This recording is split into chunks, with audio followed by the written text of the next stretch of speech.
All right. Hello, everyone. Good evening, and welcome back to FGC Celes Collegiate Bruin Battle League Season 13.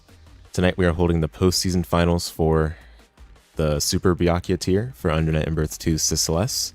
A lot of great players in this one. Hope y'all are excited for it. I'm joined by Cyano for the commentary tonight. What's up? Hey, how's it going? Thanks for having me.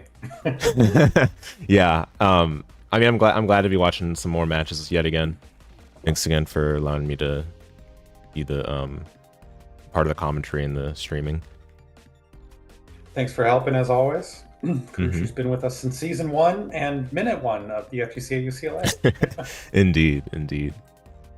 All right, so I believe our opening match here tonight is... Let me pull up the bracket for you guys. This time, the audio is going to be working when I show the bracket. Last time, messed up on that.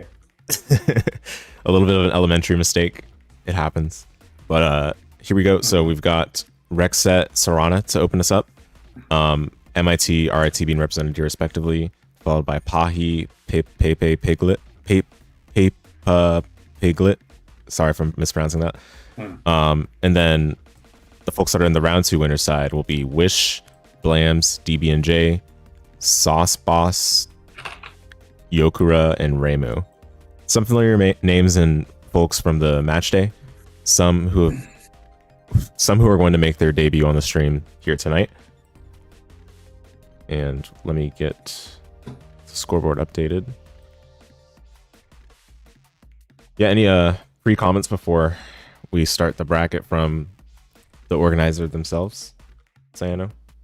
Well, you know, we've got a few RIP players in here. We've got a few West Coast players in here. This is a pretty heavily East Coast tournament bracket, though. So we'll see. We'll see if the West Coast people can hold their own or not. It'll be exciting to see. Yeah, absolutely. You know, the East Coast does love their anime fighters, but come on, West Coast, you got to show up. All right. So the players, if they're watching the stream, they may begin. Otherwise, we'll go ahead and message them on Discord.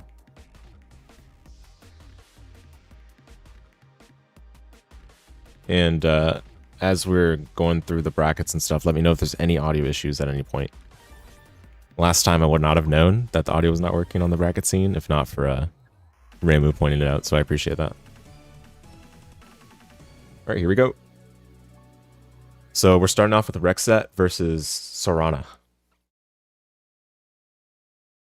I'm familiar with Rexxette from the California Danison. I'm not very familiar with Sorana, but we've already got a Byakuya player whom we're expected to see a lot of, so should be exciting.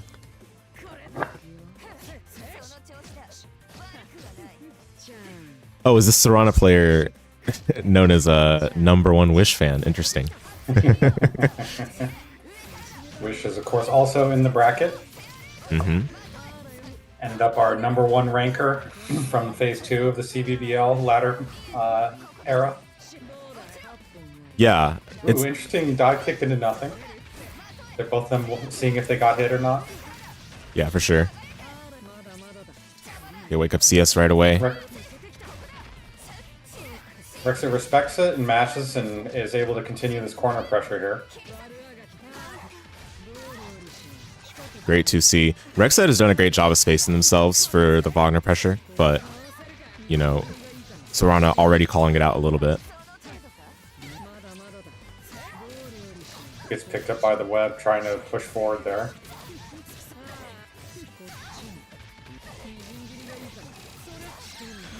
So Kazem is not going to be the best, but it's going to be some decent damage nonetheless. Try to push Rexxette into these webs. Oh! She just gets a jump to kill that top web. That was so tight. Yeah, I love to see that. That's actually a really good idea for getting rid of the webs, because the block stun sends you back to the ground almost immediately, and it's far enough away where you can avoid getting air unblockable by any of Byakuya's normals. Works out for Rexxette. They take the first round. A little bit of some throw flinching, but works out favorably for Sorana here, winning the first cycle of round 2 and 3.5 into some Byakuya because I'm in the corner. Here we see the strong Byakuya Kazemi. This one's a lot of wait and see if you're the one having to hold it. Throw straight into the red. Once again, I confirm. Rexxette does have CS available on this wake up, but CSing against Byakuya on wake up is not really well advised because it just triggers the webs to activate immediately. Rexxette seemed like very the well veil aware of off, blows through, but ooh, takes a risk in neutral there. Yeah, I don't know if they were able to make full great use of the veil off alongside the CVO. Oh, no punish on the shielded dive kick. Okay, but Sorana's still taking that round.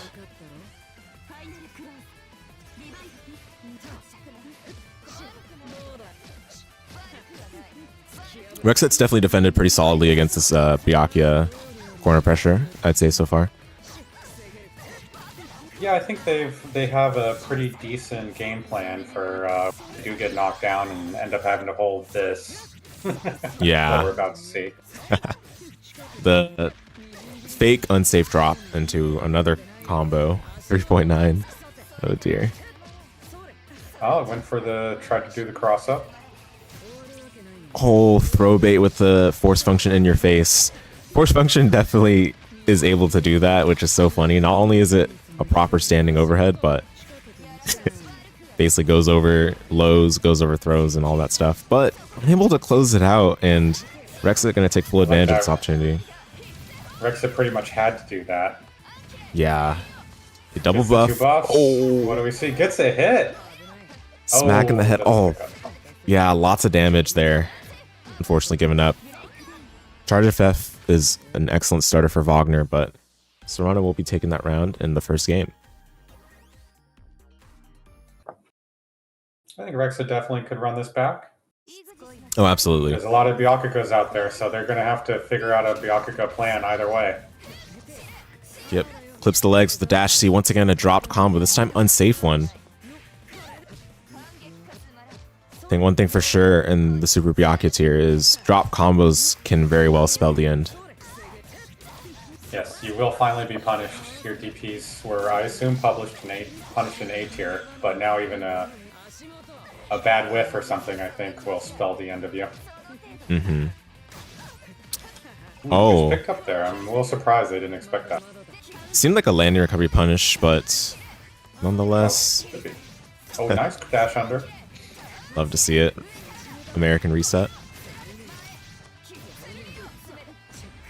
Oh, auto bait on the VO, but it wasn't quite ready to punish. It's okay though. Still got the round. Doesn't matter. Actually, see your veil off. I do not acknowledge it. Yeah. Rexxette actually just wanted to make sure that that Sorana didn't have any meter going into this round.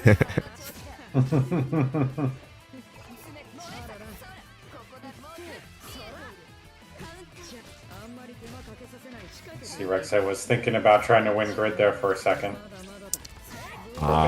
Another throw bait with that dash up force function. Having CS behind it makes it even more of an option you're willing to go for as a Byakuya player. So Sorana, it's a tough game because taking the throw is not always a good option in this game. Yeah, they've given so many characters great tools to enforce the throw game even more severely, and on top of the fact that a lot of characters now have strong meter gain, grid gain during their throw combo, it's just even more deadly. Rexxette's got a good chance here with grid break.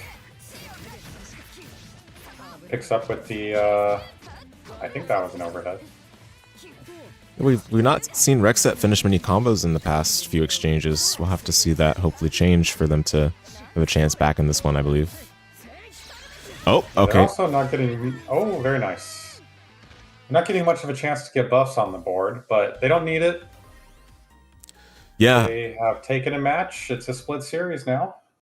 Yeah, the jump into dive in the gap in Byakuya's block string there. I don't think we often see players go for a jump during Byakuya staggers. Very scary thing to do. Speaking of scary. Charges right through Just that. got, like, frame perfect, got the buff and was able to turn on that shield move. Yeah. Armoring right through it. Corner achieved. Cycle 1. Looking very good for Rexxette right now. Okay, good block on the full charge FF. Good shield. I think that is very punishable when you shield the dive kick like that. Surely with the throw at least. At least Sorana was able to block it all out and has won the grid for this turnabout here. Indeed. Sorana's got a chance to turn this round around. Pushed wall to wall here.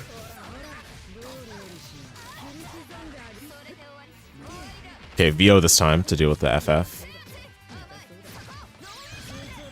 2-2C, block string extension. Good defense from Sorana, however. Oh, didn't get the IW in time. Oh, that's a brutal way to lose that round. So match point for Rexxette. Sorana's got a lot of meter here. They just need one touch and they can start setting up. Yep, nice little jazz confirm from Rexxette there to maintain a strong frame advantage on the ender. However, it will be Sorana cycle 1. Side switch into the corner. Or It's a huge combo from that EX low. okay, mid screen rather. Good block on the Vorpal enhanced overhead there.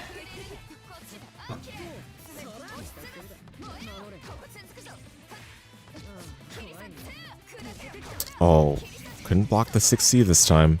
Might have been looking for other things. To be fair, it is very easy to be mentally overloaded defending against Wagner.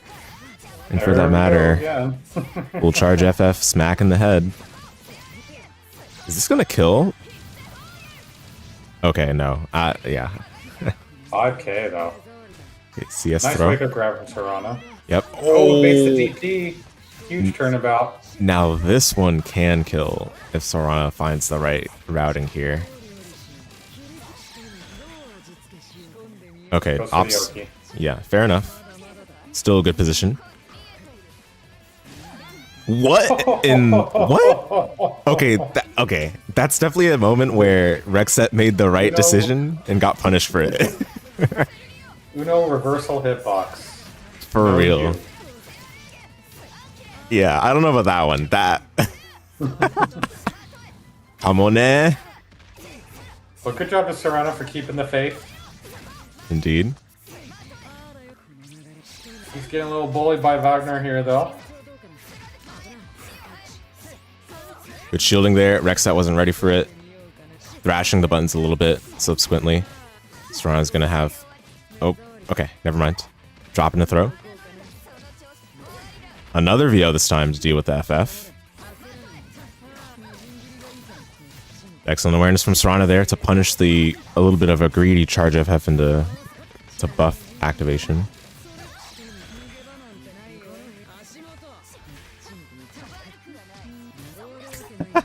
Oh.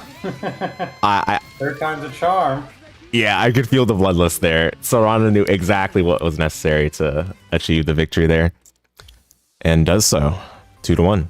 That will be 2-1 Sorana. And Rexxette will be sent to losers, where most everyone will end up eventually. Right.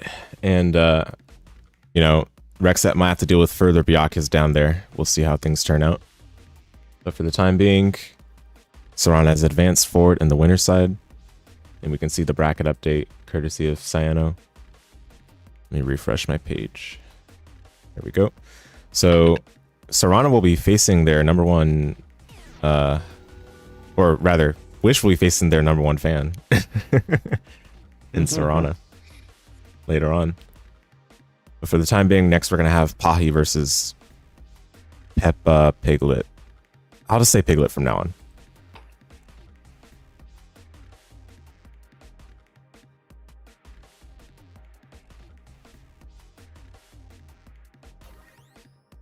We have Pepapiglet is from UC Santa Barbara, a very strong FGC, and Pahi is from North Idaho College.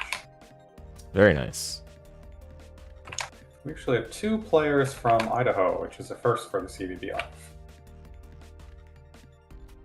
I've been told by one of the viewers, I said it right that time, it's like the kids show. Understood. Thanks for the clarification on that. So we got Vatista versus Uzuki. we go. He's repping UCSB, bone density. He's at RIT now, but his heart is at UCSB. It's along with the beaches and the water and the sun. I'm sorry, man. Oof. All right, here we go. 2 lesser seen characters. Definitely a gremlin matchup. Yep, we saw Pahi in the match day. Yeah, I would definitely say so. They're unique, and you know that says a lot in this game. All right, Piglet gets the first clean hit. 4K, my goodness. 4K off of that mid-screen scramble touch. Yeah, Pahi in an uncomfortable position now with the grid break. But Pahi's having some great blocking here. Yeah, I wonder how much they know the matchup. Just the right moment. They seem to know it pretty good. I guess you got to if you're going to get to S tier. Indeed. Oh, what a wonderful block on the 50-50. OCS, that is just a hard guess. There's no reacting to that.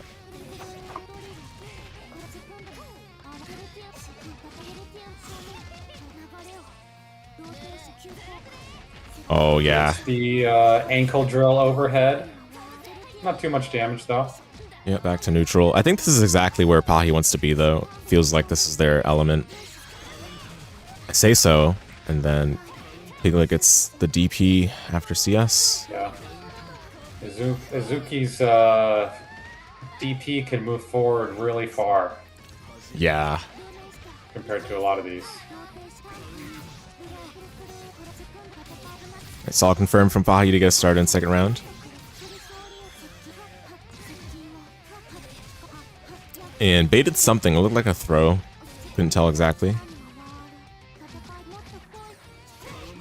Oh, brave challenge on the gem detonation there. Looked like it was going to be active just in time to counteract that, but not quite.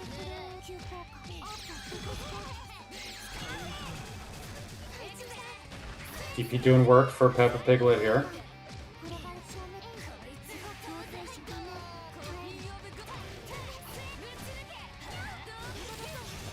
Uzuki's high-low game is so good.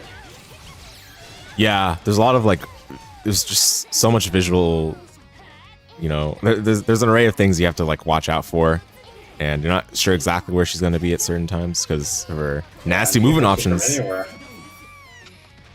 And indeed, just like that. So. Mm-hmm. So Piglet will go up Pahi, 1 game. Pahi definitely showing he knows his way around the matchup, but getting counter hit a lot here, running a sort of ballistic offense. Yeah, we've yet to see a flash kick as well.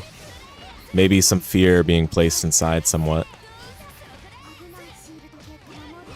Lucky drop for Pahi. Oh, okay, yep. Whiff punish with the Assault JC.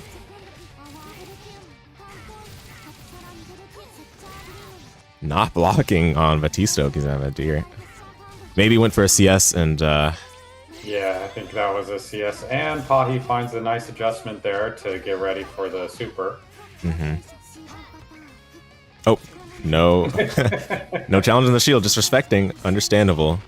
This time gets the B drill off of the Assault JC once again. Yeah, lots of sneaky ways to buffer the B drill throughout Batista's actions. And just like that, we see it again. There it is again. Yep. That's what the premier Vatista players are able to do on command. And a third time. Once again, indeed. So we'll have to see Piglet look for a way to, you know, escape that. You just have to stand shield it? Well, you can challenge it. It's not the fastest move out there. But, you know, fuzzy mashing it is still pretty spooky. You'd have to fuzzy mash it before it comes out. Right, before it appears. Mm-hmm. Oh, interesting CS.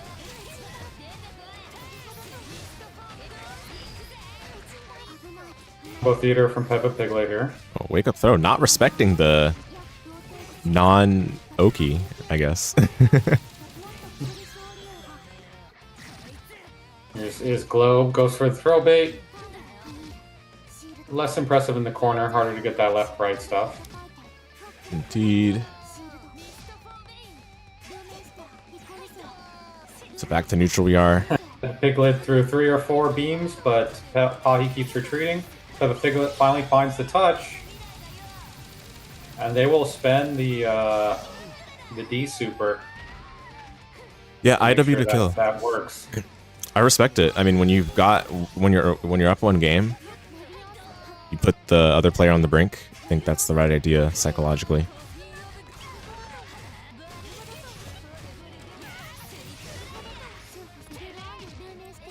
First flash kick set, and it's a flash kick. Is your Okitai flash kicks. Pahi sending the message. Yeah. Oh. Okay, well, that does adequately bait it, so I'll give them that. Yeah, that was the B flash kick. And so Piglet will take it 2-0. Relatively close set. I don't know if the 2-0 conveys that fairly enough, but such happens in the game of UNI2.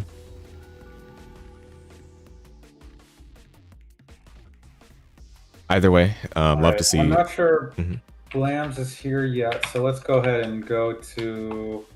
Oh, we have a few people. We're going to go to a level 2 match here, maybe with Wish and Sorana. Let's see if they're here. All right.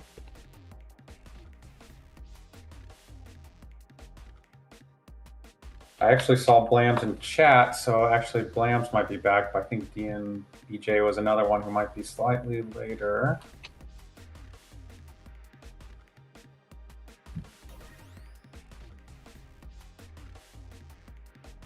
Yep, Blams is here. All right, great. Excellent. So yeah, from here on, round 2 will begin on the winner side. Starting off with Wish and Sorana. Both of whom play Byakuya. It's gonna be an interesting one.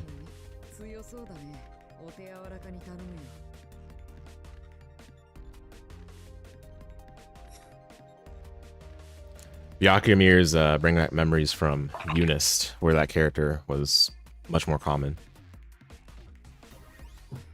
People perhaps being inspired by the likes of Clear Lamp and Masoma. Times have changed since then, but Byakuya is still far more than capable of dealing some damage in the right player's hands. Watched Big Black go almost all the way, or maybe he did win it last year's CEO. So, still a tournament threat. Yeah, and I believe we'll be seeing Big Black as well at the upcoming EVO Japan, so it's going to be very exciting once that comes around. Yeah, here we go. Wish and Sorana. I believe Wish is going to be the red one, and Sorana the yellow-orange one.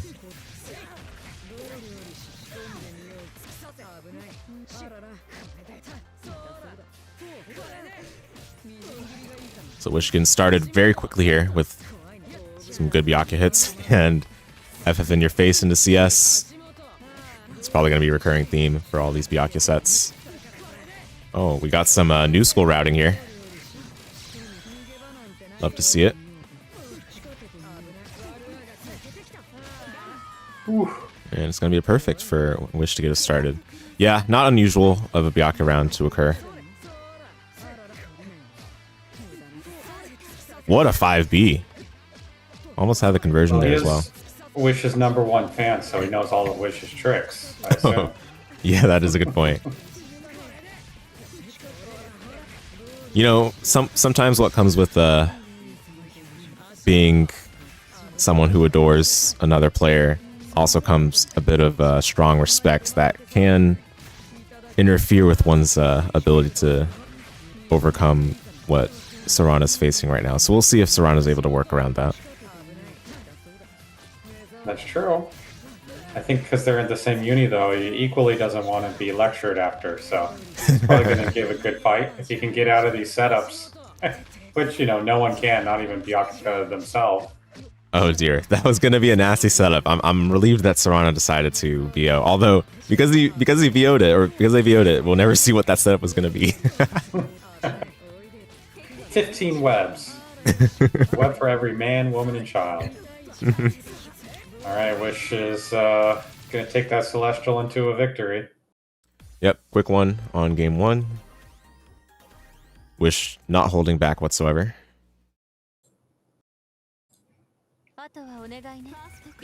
Sorana is able to get started here and there. They'll just have to be consistent if they're going to hope to pull an upset off here. Mm-hmm. Oh, interesting ender decision. Normally, Byakuya players go for the other follow-up attack to end because there's more frame advantage, but this time... Oh! Taste of your own medicine. FFCS there from Sorana.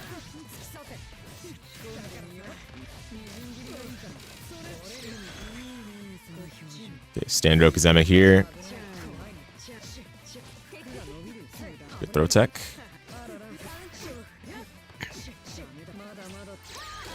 And that was an excellent challenge there from Sorana with the 5A, but unfortunately just not able to clean up the conversion with it. And instead, Wish will CS to escape the corner. Counter at 2C. Lots of untech time there to be able to convert. And should be able to find the kill combo here, indeed, with the IW. Might be close. Every time I say it is, then it ends up killing. Yeah, exactly. Good use of resources from Wish to make that go all the way. Indeed. Flipped on the legs yet again. These dash normals are so funny. Oh, just raw FF. If had that gotten blocked, that would have been punishable. Sometimes you just gotta let it rip. This game really messes with your instinct. Because in every other fighter, if someone dashes at you, you crouch delay tech. Right. But in this game, like, most of the time, you should maybe stand shield. Yeah. Roughly half the time. Ooh, I think spends for the double foot crusher. Ever since it's been popularized by the Tokyo Uni players back in late Arcade ST, players have been going for Rise JA to beat throws, but it's the damage on it has been mitigated a little bit to discourage people. I don't think it's going to discourage people really from doing it. And speaking of not being discouraged, Wish will indeed take the set 2-0. Sorana getting some licks in, but Wish showing their top tier placement there. Yeah, very clean play from the both of them. Wish just a little more clean, and clean enough to get the job done in the mirror. Super Mario.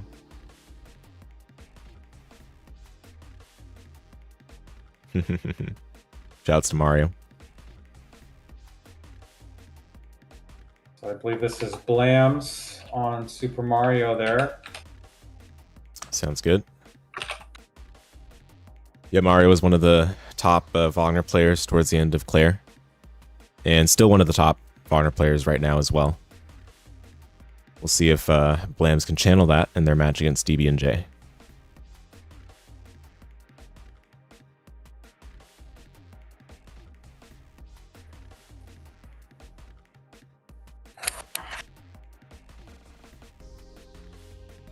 Blams and DBnJ were 4th and 5th in the seeding, so they were definitely threats to. They are definitely threats to take it all here, running into each other. Yeah, absolutely. What's up, Kyle? Blams is playing for University of Buffalo. In chat, they also say they're emotionally repping Stony Brook. That's so. Oh, we got Hilda. Oh my. DBnJ is playing for UC Santa Barbara as well. You can't stop the sun and the surf and the fun and the horses and the wildfires. You can't stop them.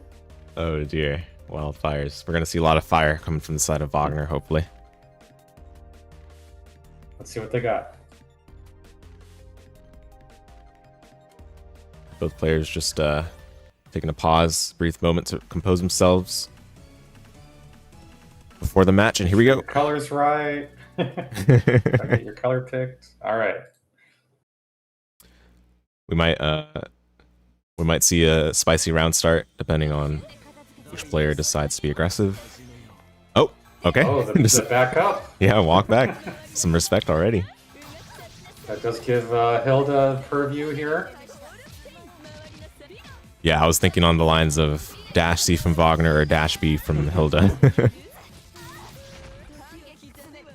DBnJ is controlling pretty well. I'd say Blam's blocking is pretty good. But he's been attrition pretty hard in this round already. Alright, he's got the Celestial, so what's he going to do with it? This is a pretty scary Celestial. If I were Blams, I would actually hold on to this as long as you can. Like, don't even bother spending the CS. Wagner explodes with damage in this kind of situation. Okay, plus some block. Oh, not blocking the 6C, and yeah. We're probably going to see Blams just take full advantage of the additional damage from Celestial. A pop out there. But still totally maintaining grid. It looks like DBnJ is not willing to risk getting grid broken on that. Amazingly timed shield on that shield bash. Yeah, we can definitely tell that, you know, Blams had in mind to try to keep that CS held, but in that situation, CS would have made them safe. Nonetheless, great awareness from DBnJ to close out that round. Okay, dash C, catching the backdash. Cycle eminent for DBnJ indeed. Great dash up. Yeah, you know, scooting forward a little bit in between these strings can really throw off a Hilda player who has significant dead zones and lots of her normals. Yeah, I'm really impressed with Blam's counterplay, even though they're... Well, now they've gotten the life lead. Okay, throw and loops. Triple throw! Yep, 6C cashing the two-way mash, and what a round from Blams. I mean, we've seen really good rounds both times, and should be a good set. DBnJ reacts a little late to Hilda being up in the air there. Press the wrong button. Okay, IW for the double buff. Eats the meter. Throw loops. Oh! Oh! Gets a button with the CS. Late CS. Very nice. Nice turnabout from Blams there. Yeah, Blam was really able to keep the snowball rolling. I personally also felt that they were in strong control, even despite giving up the first round, but good stuff, keeping it going. DBnJ a little more aggressive here. Tries to start his own throw situation, but matches on the tech.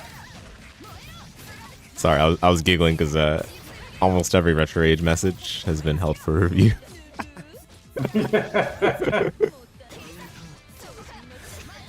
Anyway, another... Oh my goodness, the damage here. Didn't even need the meter. And just like that, we're on match point for Blams. We've seen DBnJ be able to control Blams here. They're, you know, this is the problem with a zoner. You have to make the right choice every time, and that wasn't it. Blams able to mash into the forward throw. Dash attempts, and is now running the bully program, but DBnJ gets a moment back. Oh, it looked like Blams did something. Ooh. Great block in the 50-50. Oh, shield bash just wasn't spaced well enough. Nonetheless, great opportunity for DBnJ to try to steal back momentum in their favor. AirTech Ender, I actually like this Ender. It's a bit avant-garde, but it allows for still lots of space to work with. And look at that. And DBnJ trying to put him right on the end of the arrow rain. But respect staying farther away this time, and I think it paid off for them in that round. What a challenge with that 6B. IW once again. Double buff. Oh, grid break throw. Okay, VO, just in time.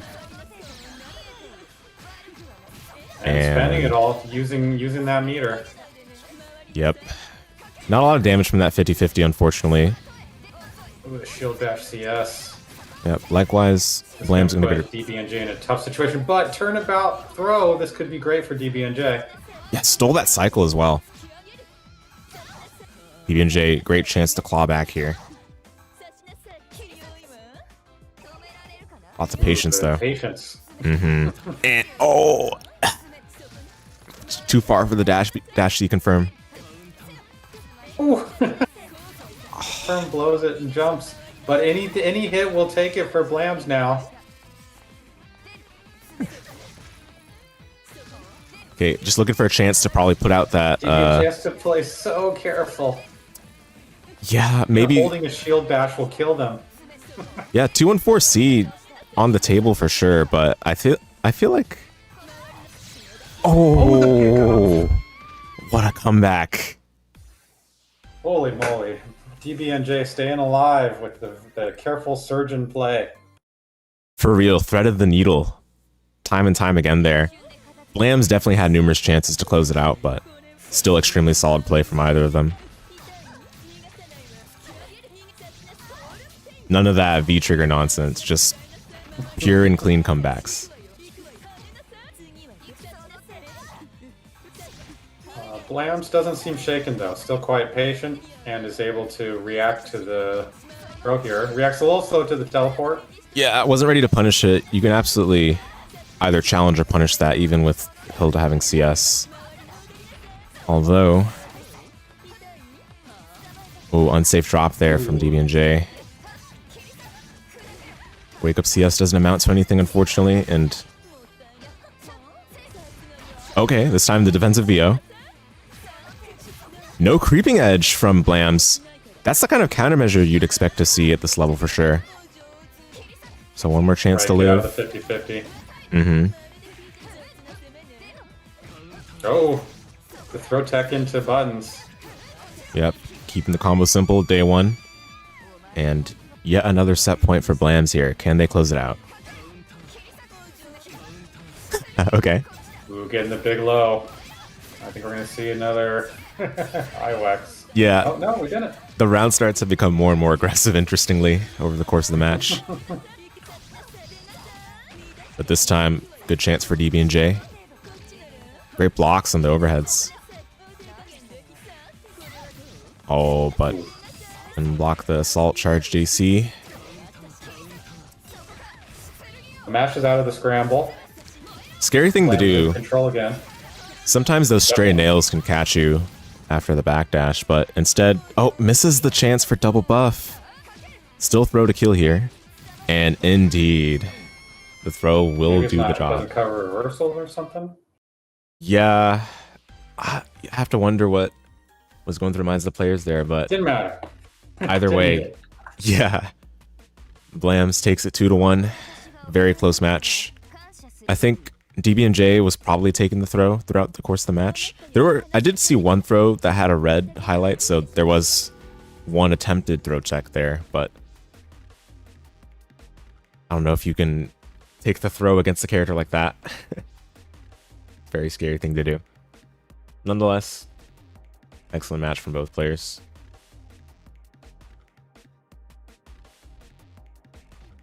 All right, let's try to get Yokura and Raymoo in there. If we can raise Raymoo. Raymoo played with us in the CBBL S12, Grand Blue season. Oh, okay, yeah. So, returning participant, love to see it. It's like the S7 season, which I think was Melty also. Yeah, I remember playing with Raymoo in the Astral Adventus team event as well, the Blaze Blue team event. Lots of fun. Anime fan? Yeah. So I believe they'll be rocking the Linne. Fan favorite character for sure, not. Oh man, I don't want to play any of the characters in this bracket. This is the fear bracket. All right, so the players have arrived. There's something so uni about Orie versus Linne, though. Oh yeah, for sure. When there's like a character order that they give for these anime games, and it gives you like an idea of the significance of each character with respect to the story. Both Linne and Orie, I believe, are high in that character order, so Tells you something. In any case, here we go. Just air-to-air dive kick. Okay.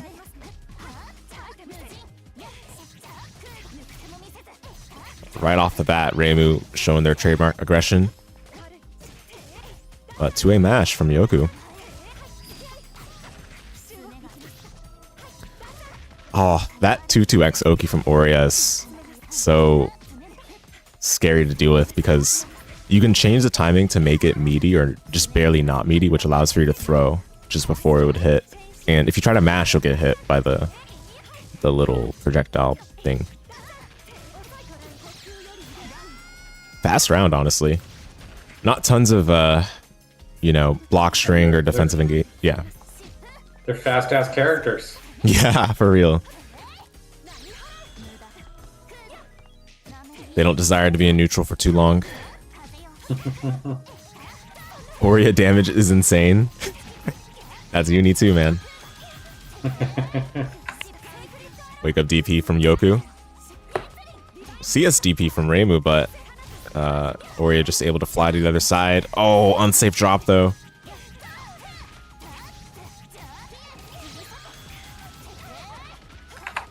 What? Huh? Huh? That's the one boon of being able to combo off your DP is sometimes you get unsafe drops. Yeah. What? Okay. That I did not understand how that crossed up, but it certainly caught Yoku by surprise a little bit there too. Small hurt box characters. You throw bait there. The TK Kuga. This is a really good starter, but Raymoo opting for the simpler combo. Still 3.5. Good grief. Well, she's got 2 swords, man.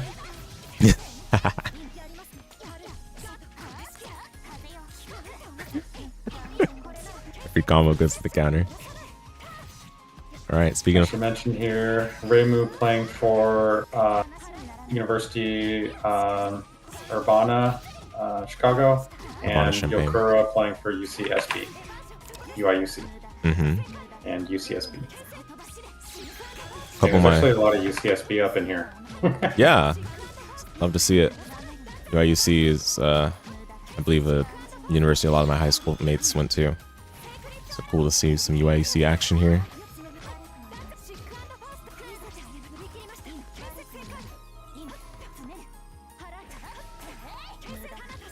Okay, one successful exchange in neutral here will do it. Okay, 2. And it's gonna be the 5B. Lovely button, Orie's 5B. First game. Dirty mashers. I mean, yeah. High level playing Uni is mashing. That's absolutely right.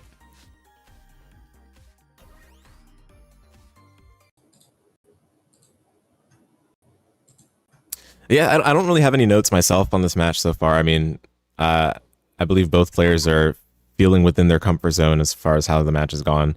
Maybe 1 or 2 scrambles that could have gone a different way, but either way, we'll see what they have on the table for the next one.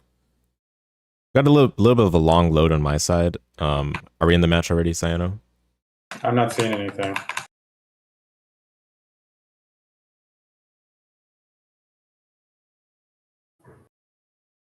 Okay. Technical difficulties, folks, so bear with us here.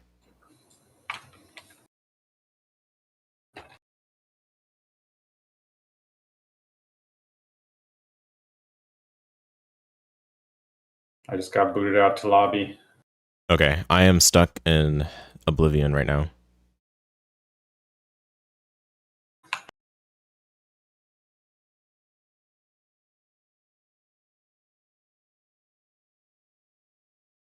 All right, well, we'll see one of them crouched. I'll tell you which one won by which one crouches down when the time comes. What happened to clean fighting games? What happened to trade off for damage to get corner? You get the damage and the corner. Decision making couldn't be me. It's funny that you're just right. You don't even play this game, but you're actually just right.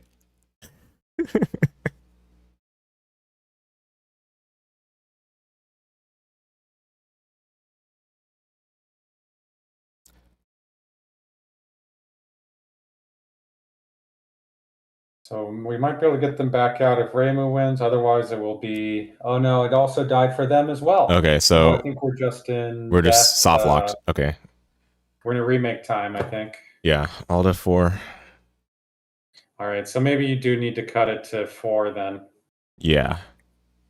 I don't think it was. It had happened before Sauceboss joined, but I don't know. There's something about the net code. Poverty games. Yeah. Yeah. Make good multiplayer lobbies. Yeah. Imagine. Not on my watch.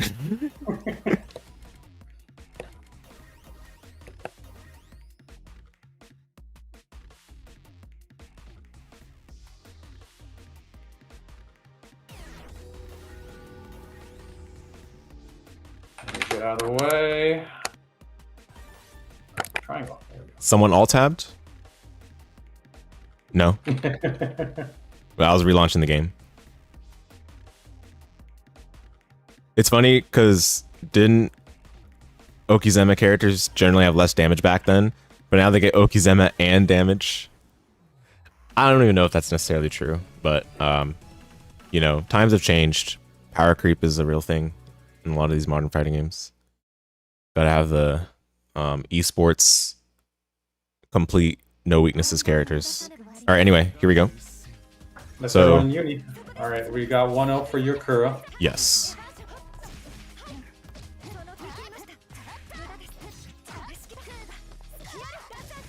Dash C. Yeah, I'll count for just a second. I'm gonna answer a call. No worries. All right, you guys are stuck with me now for a bit of a moment.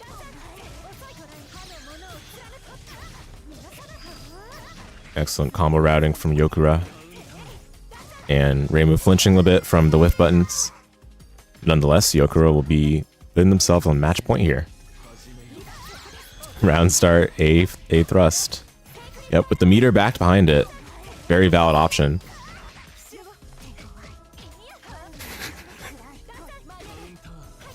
Oh my goodness, wow. Yeah, Raymoo's been unable to really string together like a steady offensive as of yet. Creeping edge. Oh, that was very awkward. It looked like the shield effect of the creeping edge had already triggered, so Raymoo couldn't quite punish it the way they wanted to. And it's just going really well for Yokura right now. In fact, they'll take the game and the set 2-0.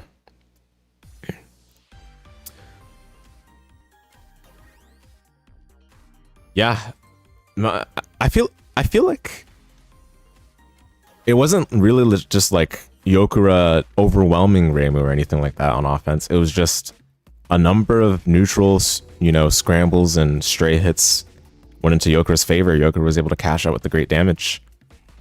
And sometimes that's the difference maker.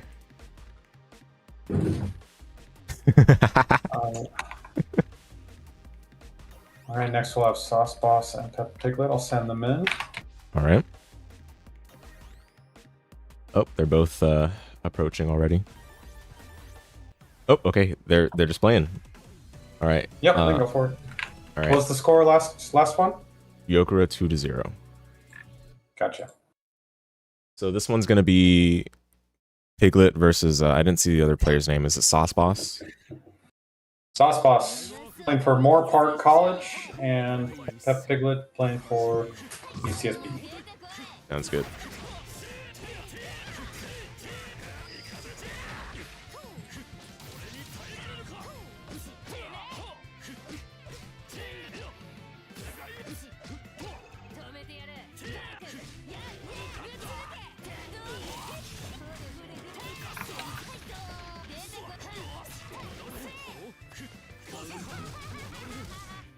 All right, Uzuki versus Akatsuki. Akatsuki is a very high damage character and very scary corner pressure as well, but their neutral... Well, their neutral's gotten better, honestly. Like, Akatsuki's neutral is very potent now, I feel like, because they kept giving him new tools and improving the existing ones. But... Yeah, I think the main thing that goes against Akatsuki is he's one of the most common characters, right? That too. The other But thing, otherwise, he's got all the tools. yeah, the one weakness in Akatsuki's kit still remains the fact that he has a step dash, but I feel like that weakness has been covered for over the numerous revisions they've given him in these patches. That's just a common recurring theme in UNI2. Gradually, the I thought his weakness. step dash was 214x. Is that his dash? True. Good bait on the Oh, DP. Beautiful bait. And solid round. That was a good back and forth in that round. But at the end goes into recurring void effect. Favor, Sauceboss's favor.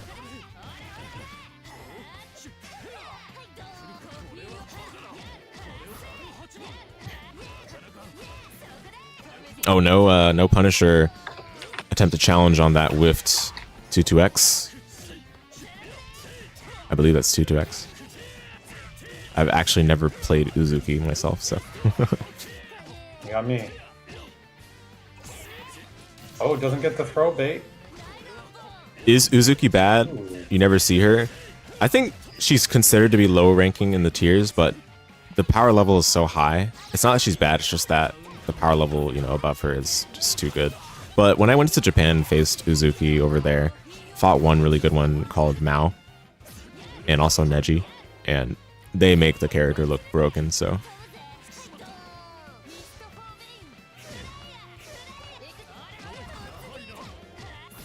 Good patience from Sauceboss here, and gets the dash C, or not dash, jump 6C. I liked how Piglet was trying to expand and contrast the range and find a weakness there, find a whiff from Sauceboss, but Sauceboss was just sitting there patiently. Yeah, like the patience worked out extremely well, and I think it's appropriate for this matchup too. But this time, unfortunately, the round start dash up 6C gets punished. Oh, no block after the dash up on wake up. I think it was just waiting there to see what Sauceboss would do.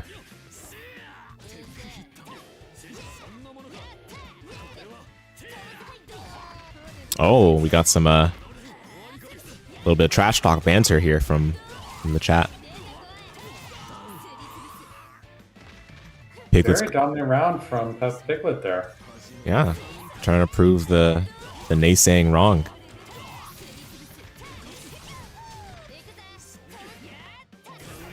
Goes for the throw bait, but Sauceboss able to backdash out of there and start a pretty violent offense here. Good tech. The CS on the tech. Yep, That's such an CSDP. aggressive Akatsuki thing to do. Yeah, very much a classic. I mean, you've got to get your turn where you can. Speaking of getting your turn, just raw wake up DP there. Do a mash. Projectile. Mm-hmm. Now this is exactly where Akatsuki wants to be, but doesn't account for wake up CS. Had time for the anti-air. Yeah, no conversion. That's a lot of damage left on the table, but it's still going to work out just okay for Piglet here. In fact, this is looking good for killing. Oh, I don't know about this one. Did I get it? Yeah. Oh, a little bit of life left. They had a chance to CVO, and they had orange health. Oh, no. You... In the Super Byakuya tier, you can't afford to drop the ball like this.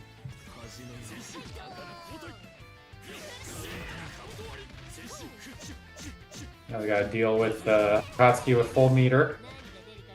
Looks like they will probably win grid if they can keep their offense up here. Use force function, use grid.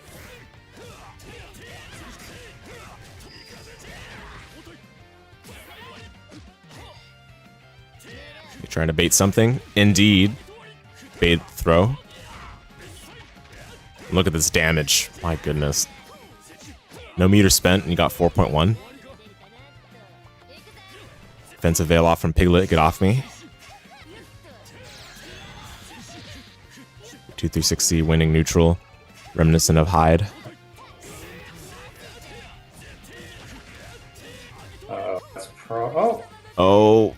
Stops under 3K. That Piglet gets another shot here. Yeah, another drop at the finish line.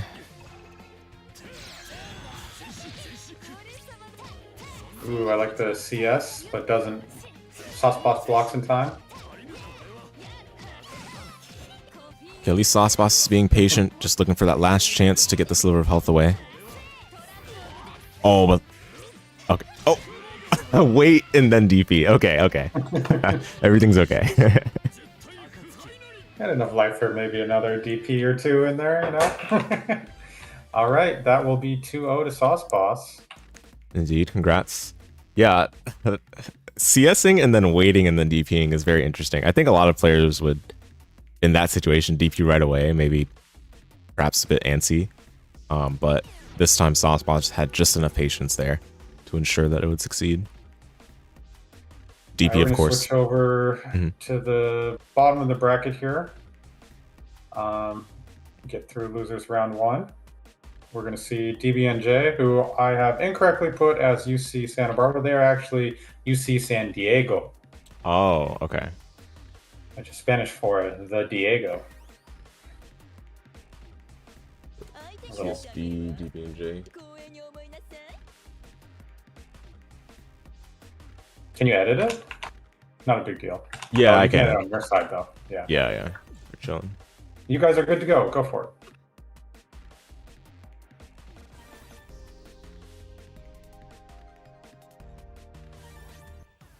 All right, here we go. Pahi versus DBnJ. In Unist, this matchup was famously one of Vatista's worst matchups. I think times have changed, though. Let's be real. It's no longer ST. This is UNI2. Lots of characters, lots of tools. Let's see which player puts them to good use. I'm excited to see the zoner free-for-all here.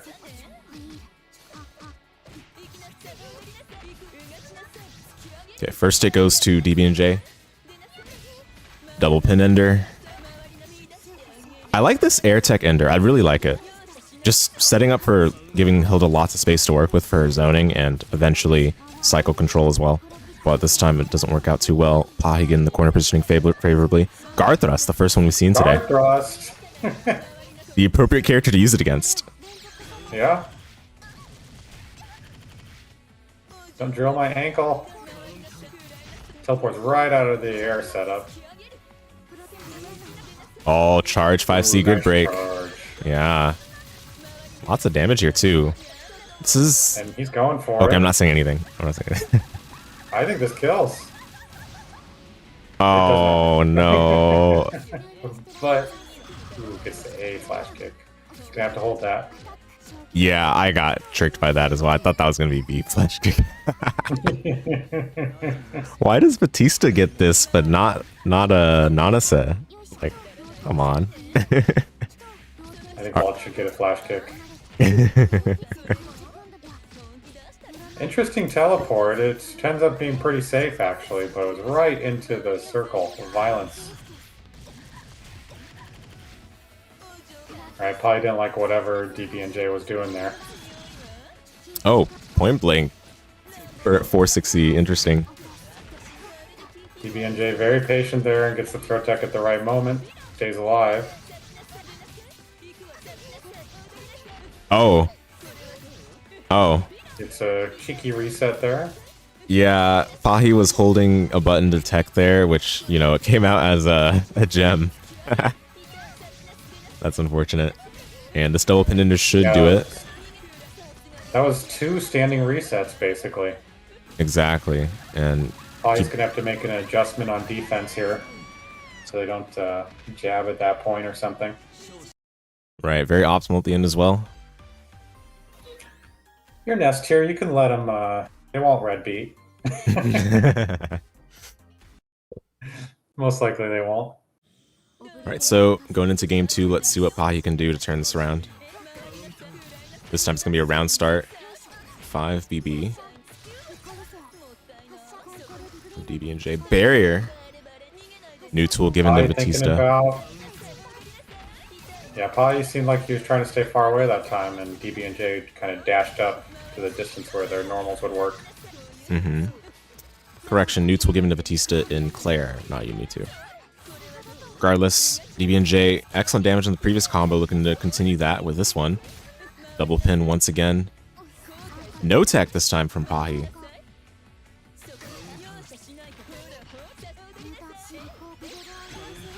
Oh my goodness, that barely caught. That kind of reminded me of some SNK DPs where like the DB travels like 1/3 of the screen horizontally. They need it.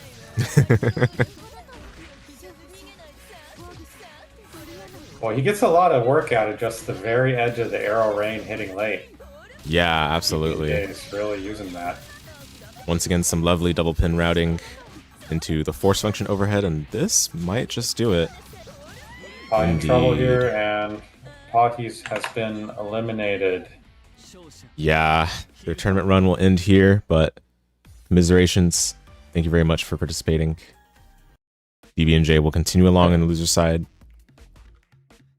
Thank you, Pahi. He beat up so many of us in match day with Vatista, and he'll be out there on ranked coming to murder you too. So watch out. Watch out indeed. All right. Next, we will have Rexxette and Raymoo fighting for the other match in losers round 1. Right on. So Linne versus Wagner. A lot of people have Raymoo fought their way all the way up. They originally placed in C tier or B tier or whatever, the sort of mid-level, wherever I am. And I think they just grinded Uni like crazy for a month because I saw their skill go up and up and up and up, and soon they were killing people in S tier. So we'll see if they can keep the Shonen dream alive here. Yeah, and early on being sent into this loser side, you know, that can be the power up in some cases. So let's see if they can channel that.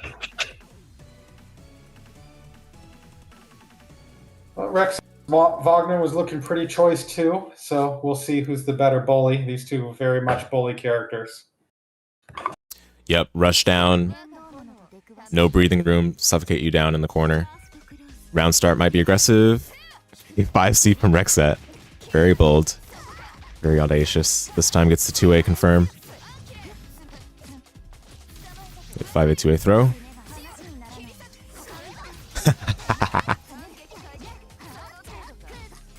Shouts to Cabin Sugar. Mashing that FF.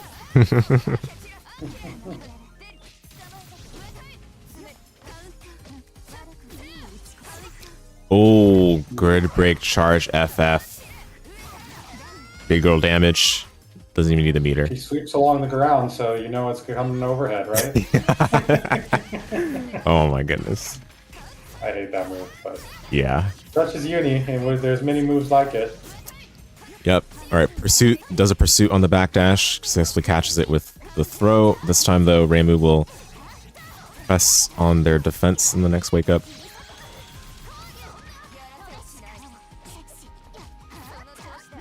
Wasn't it quite able to catch the back roll there? Oh and dear. Throws a DP out in neutral to catch the turn steal and gets punished for it. Yeah, maybe a bit of ranked syndrome linking there. I don't know if the players in this tier are gonna fall prey to that. I think. Yeah, definitely.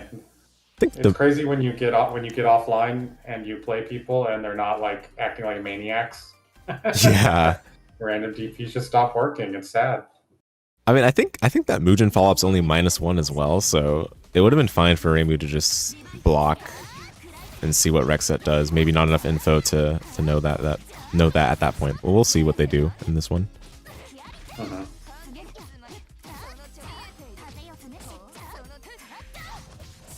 Okay, regular hit. Saw JC, not grid break, so thankfully the start is not going to do as much damage. Thankfully for Rexxette, that is. Oh, what a mash! Oh, okay. Got away with that one for sure. Okay, this is just some Wagner things. Mm-hmm. Good throw tech. Yeah, good awareness.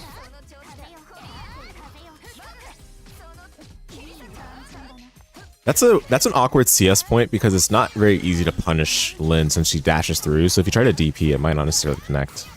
Yeah, you might end up on the wrong side or pushing and buttoning into the hitbox or something. Yeah, it would have been interesting to see if Wagner's DP would hit, though, since hers hits all around her.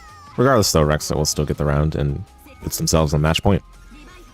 Raymoo definitely had a chance that round. If they can keep that aggressive offense going, might be able to steal this.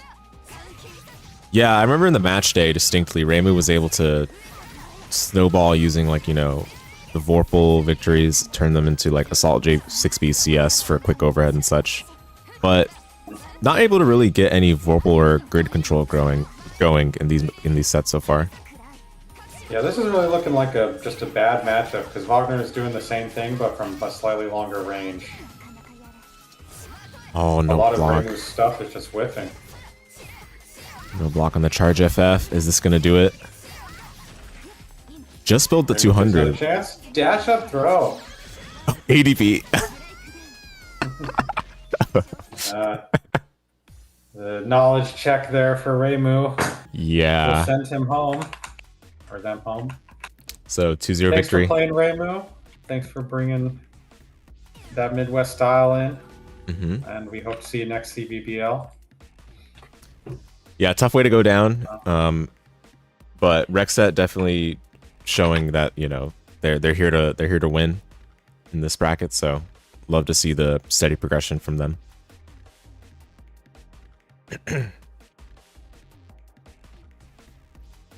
So I think we have a top 8 bracket set now. Yes, we're in top 8. Let's give a glance at that. Okay? Do you Oh no, we're feel chilling. like we have to rush winners, or okay, we're cool. All right. Yeah, we're chilling. This game's pretty fast. We actually got through 8 matches in an hour. That's pretty good. Yeah, no, UNI2 is extremely fast. We have about 8 to go.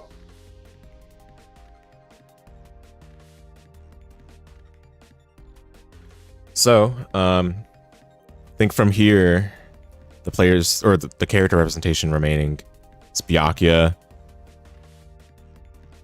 Orie, Akatsuki, Wagner, Hilda, and I'm forgetting 2, I think. Another Wagner. Oh, 2 Wagners, that's right. And 2 Wagners. And another Byakuya. Oh yeah, okay, that was yeah. All right. So not a bad representation. No, I mean, I don't think there are any surprises for the people that were already aware of like who was in this bracket and such. But one thing for sure is that it's anyone's game here. Lots of strong competitors in this one.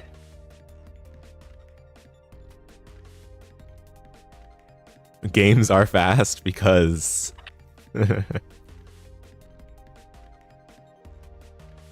well, we have a lot of options if we can't reach Sorana. I want to give him another minute. We don't need to DQ him or anything, but we might move to a different match that we can watch if we're not getting any response.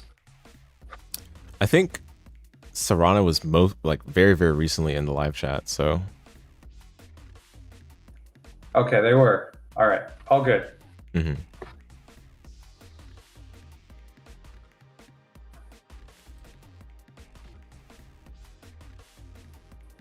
So that'll be our next head-to-head.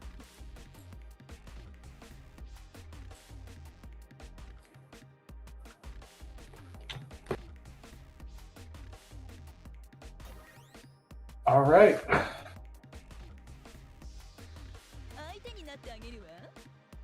So we go. It's going to be DBnJ versus Sorana, Hilda versus Byakuya to get us started for losers top 8. CSD versus RIT.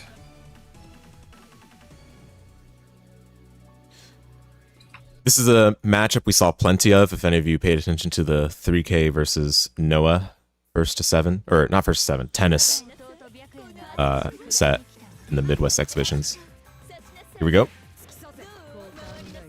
Wish the Byakuya won.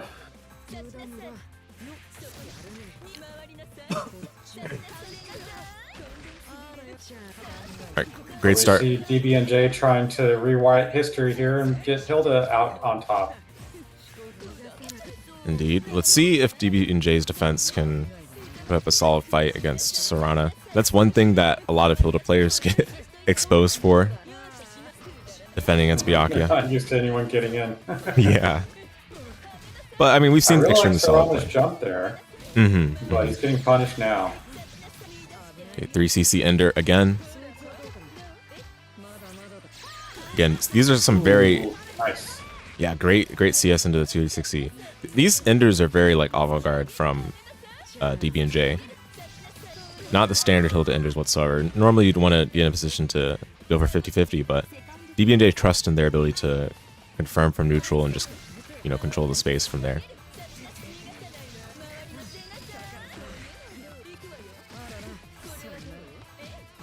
Good block on the assault charge C.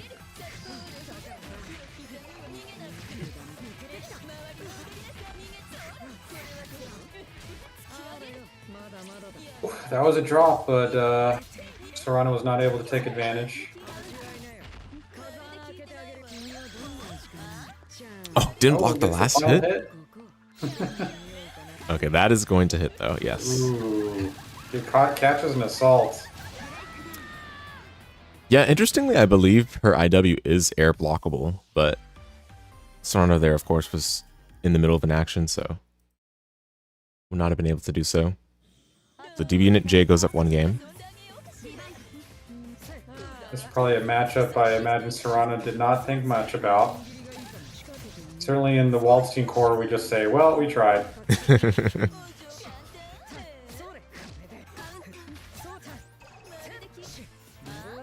Okay. Yep, reset into FF. Makes sense.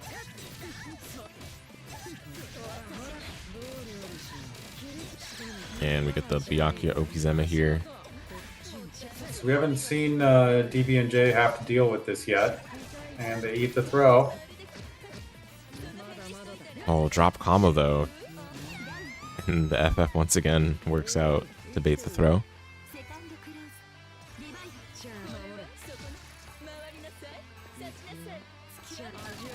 Fairly dominant round for Sorana there to put him on the board. Yeah, DBnJ having to deal with throw game characters back to back. Quite unfortunate, but honestly, that's like just a common occurrence in UNI2. So many characters have strong throw game. But it's a bad pairing for Hilda. He's managing to keep just the right spacing in this game, though. He's not giving Sorana much chance to even press a button.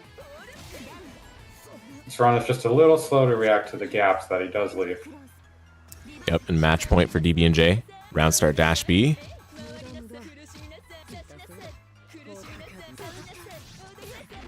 Okay, yeah, pressing on that shielded 63B. Rather risky thing to do. DBnJ opting to concentrate for the cycle rather than go for the standard ender. Throw whiff there. Sorana eats a full combo for it. Oh, excellently timed throw. This press. Yeah, and this is a good chance for Sorana here. Okay, yep. CS off of nice your... reaction. Yeah, CS off your throw being teched. Classic.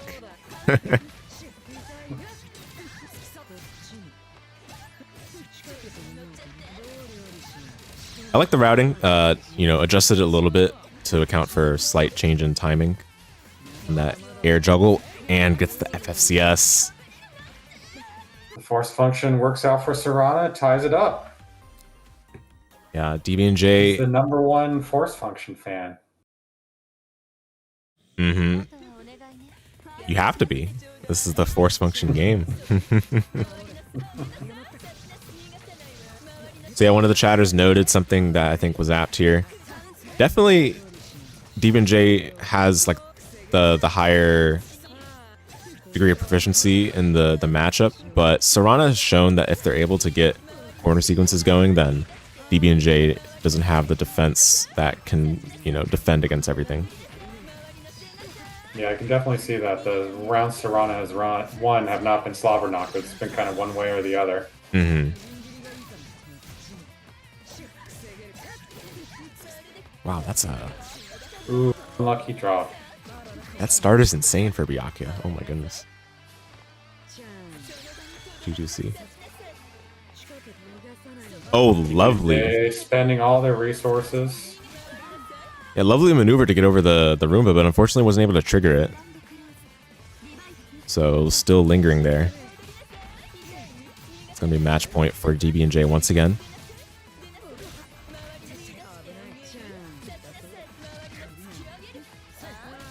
Dash up 2B.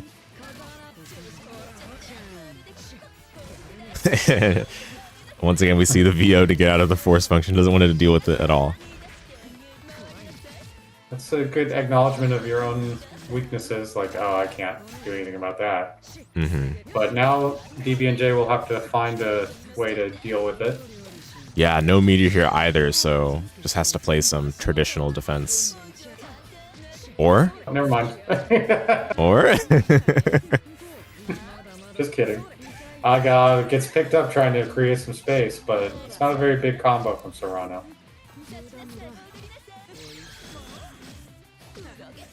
TGC. Spending to keep that pressure, but eventually the grip tightens and these galaxies slip through his fingers. Chance to kill here, actually, for DBnJ. Oh, just barely messes up the combo. One more chance for Sorana here. Oh, did it go back to standing up? Yeah. That is indeed a day one Hilda thing, so... The disco ball dropped on the head. Yep. Nice play from Sorana there. Definitely showing some good Byakuya stuff. But they're going to have to go back to rooting for their #1 fandom. Thanks for playing, Sorana. Thanks for representing Rit. DBnJ will move forward after a 2-1 set. Next, we'll have pepapiglet and Rexxette. Should be an excellent one. Yet another losers top 8 match.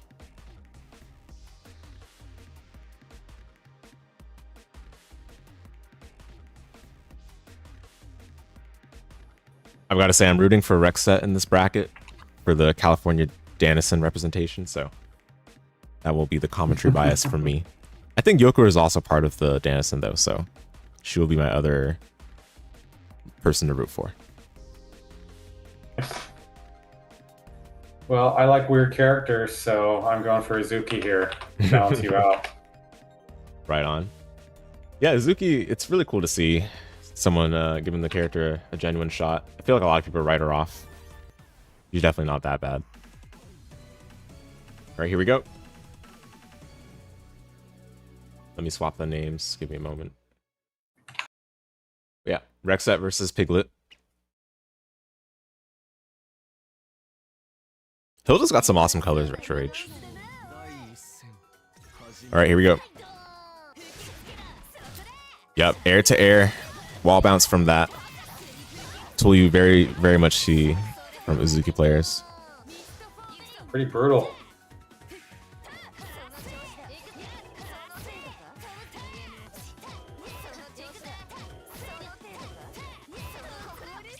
Suffocating pressure from pepapiglet here.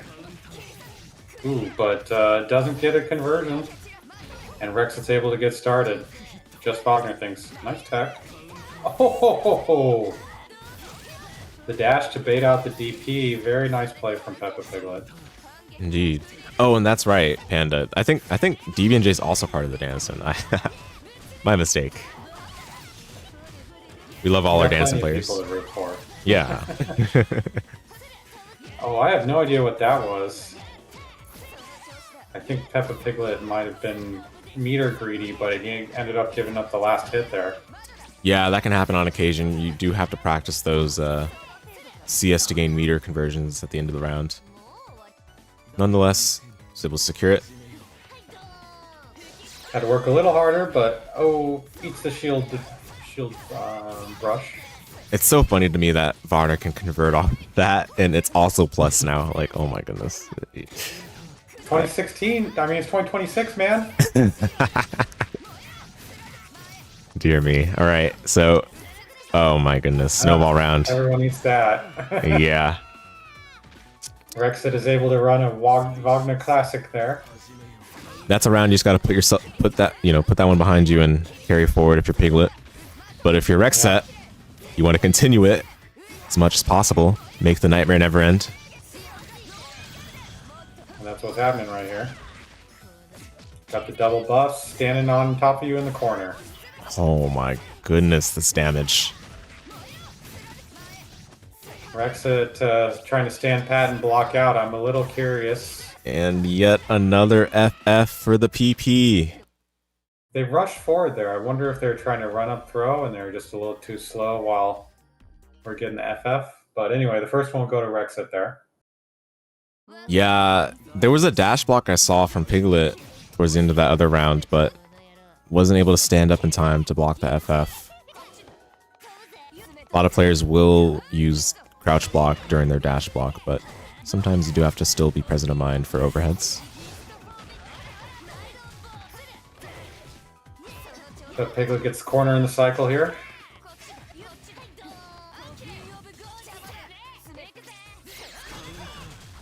I like that.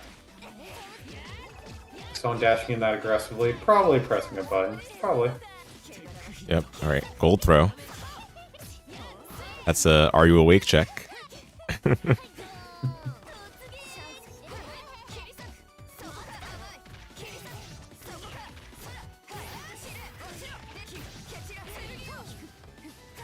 Oh, backdashing away, interesting. Oh, her DP is so vertical. Holy misses there and gives pepapiglet a big chance here. okay, that you know what? Trades in the next hit. Okay. Yeah. Pepapiglet is the expert at screwing up DPs today. It would appear that way, and going to use the armored move to push past and take Piglet towards the corner. 2C frame kill, interesting. After the throw. And yet another round where Piglet might be staring in the face of a perfect. Oh. Definitely needs to find an answer to the charge FF. Chad. Yep, knew it was coming, but shielded right after. Ends up crit broken. Certainly feeling the momentum, the wind blowing from the side of Rexxette right now. Piglet's got to find some way to stop this. Oh. Good blocks mostly, but then, yeah. Okay, one more chance here for Piglet. Wake up CS and to throw. That is one way to do it. That's what they're trying to do. Yeah. That is one way to beat the charge FF. Didn't bite against the dive kick, but a little too inactive here. They'll be sent home by Rexxette. Indeed. Commiserations, well, but great run. Thanks for playing, pepapiglet. It was great to see you in the Uzuki in bracket.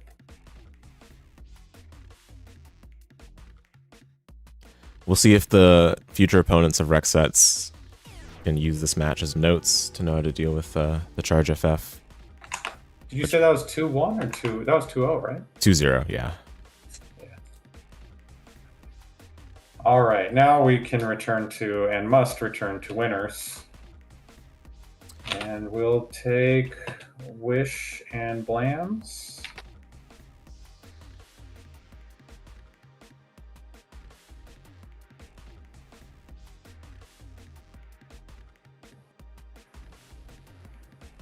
So we're down to 6 now. We've got Rochester, U Buffalo, Moore Park, UCSB, MIT, and UC San Diego. You guys are good to go? We're on winner's semi right now. Excellent.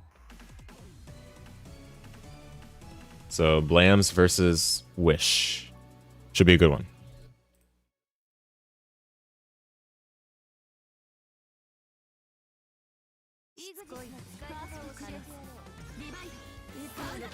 What in the world? Okay, you know, Wish getting started right away.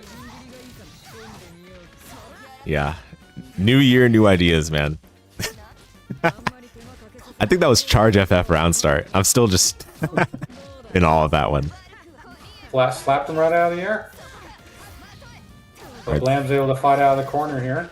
Yep, gets a chance to play. 74-second mark. Oh, misses the ender though. Plus frames.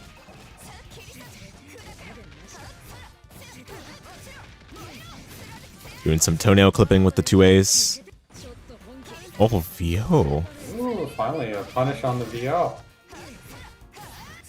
An early VO could represent some either respect for the player or lack of respect, and we'll see what how this shapes up for the rest of the match. Wish has taken a round loss here. Turning around, seeking to at least, with the first hit in the second round. Oh my goodness. Gets the cross up and then puts him back in the corner. Byakuya having this super flexible combo structure. Okay, Okizeme. Oh, okay. Lost the force function. Yeah, and no CS from it from Wish.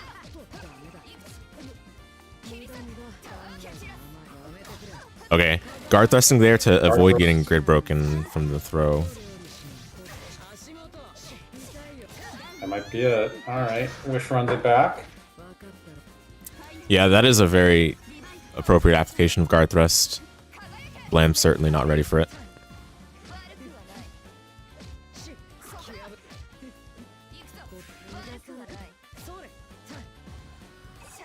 Oh, couldn't get the concentration in time for the cycle. So we'll be Blams here.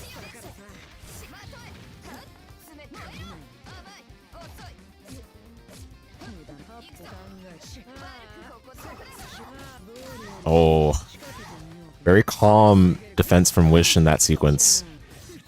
Rewarded here with corner positioning in their favor, along with Okizeme and the cycle. It's gonna punish the... Oh, doesn't get the throw into the web, but it doesn't matter. Unless... No, it just catches a jump out. Yeah, a great adjustment Sometimes on that. all you need are mids. Very awkward confirm for sure. IW Ender should do it. That it does. That one went decidedly more Wish's way, but Blams definitely seems like he has the tools to turn this. Yeah, Wish's defense has definitely been pretty solid so far, so Blam's gonna need to pull out some new tricks here, potentially.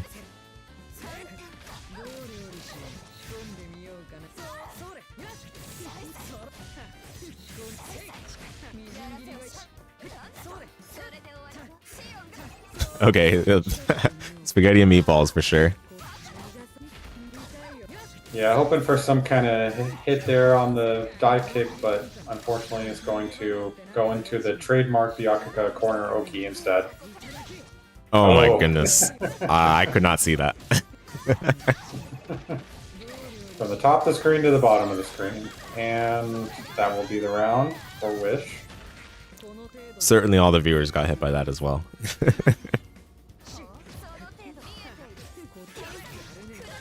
Great mash from Blams. Yeah, 6B, absolutely great button choice for that.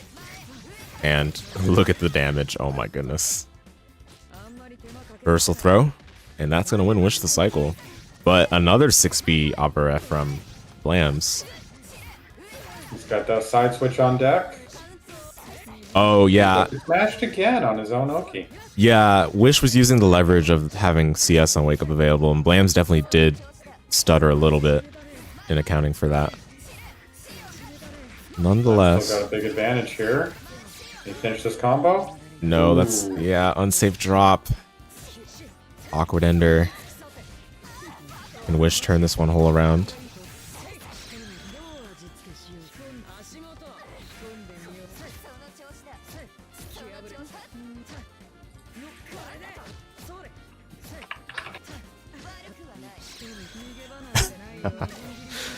Oh dear. Yeah, 63C does definitely catch some people off guard on occasion.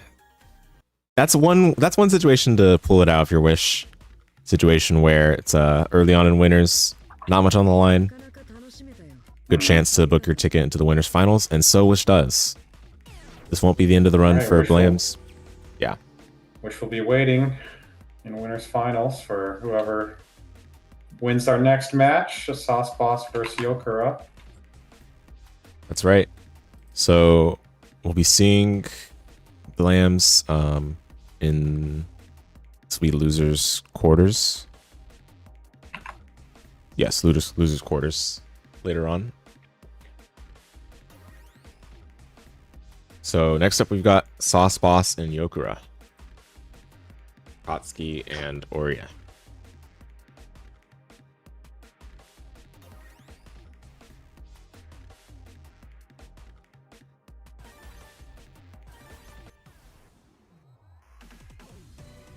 Let's see who comes out on top in this one.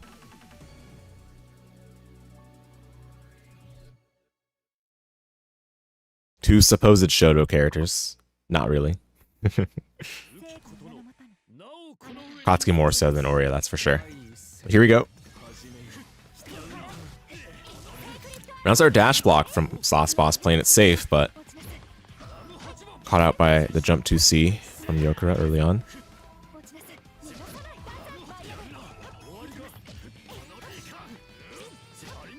This is definitely Sauce Boss's chance to take a more aggressive approach.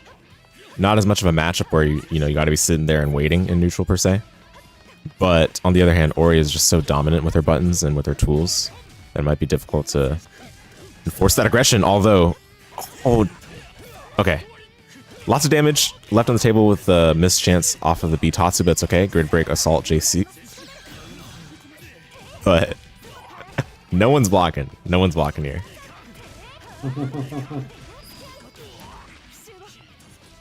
Yeah, great fake out. I didn't even know that you can set that off screen. Wow, that is cheap.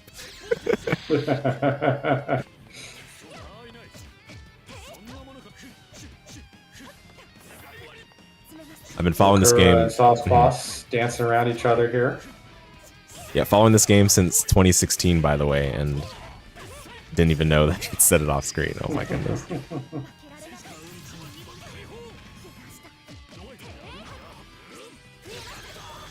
Oh. Slugfest right now. Huh.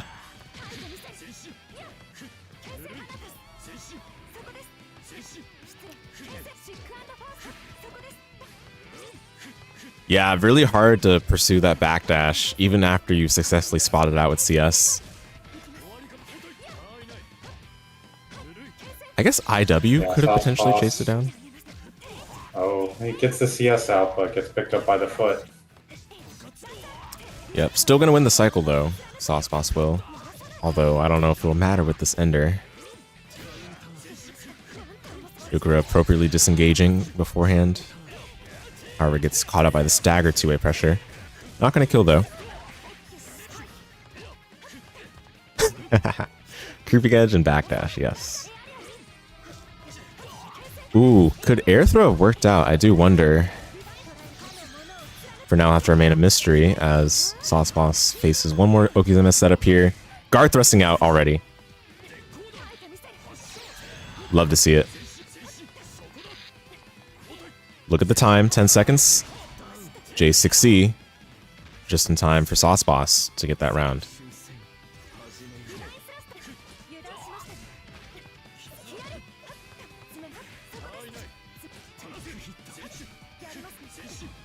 I always beam happily when I see guard thrusts getting used in its appropriate manner. That's what the buffs were for.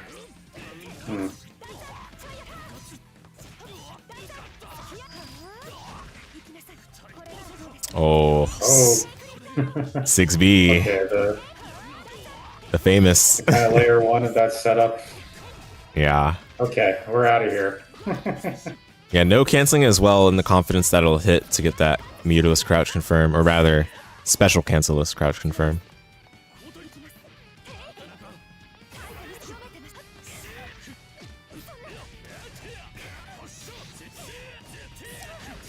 Orie eating the boot of Akatsuki numerous times here. But this time dash blocks underneath to escape the corner. Not for long.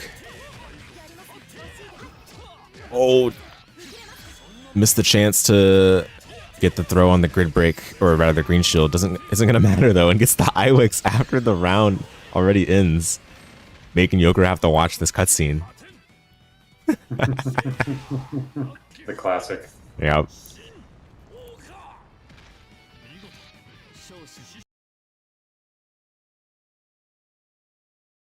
So Sauceboss is going to get early control of the set with the first round win, or first game win. And you are correct. They are swapped. Thank you very much for catching that. Yokura was showing some nice control there, so we'll see. Yeah. Definitely needs to find an answer to this jump 6C that they keep getting smacked by.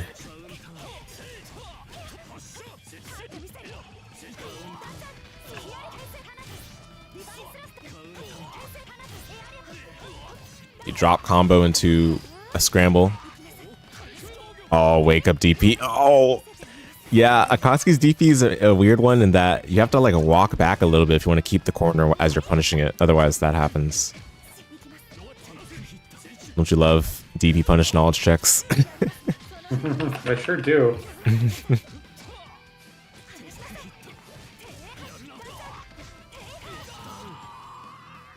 All right, not gonna matter though. Yokura will take the opening round of game 2.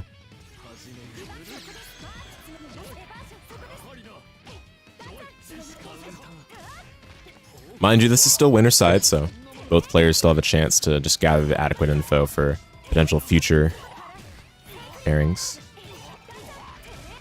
Yokura finally getting a solid combo here, but I really like the sequence they've been through. All these pokes and prods and movements. It's been keeping Sauceboss from being able to establish a flow. Yeah, you can definitely tell there is a little bit of angst from Sauceboss's side on having to deal with Orie's very annoyingly long backdash. Indeed. Oh, couldn't close it out, Yokura. And with that, Sauceboss will begin the favorable corner position again, the one where Akatsuki thrives in. I wonder what Yokura was going for on that wake up. Yeah, that's a little curious. I saw the Persona flash for a second. Good throw tech, but CS was on board for Sauceboss. Not respecting it, and available once again.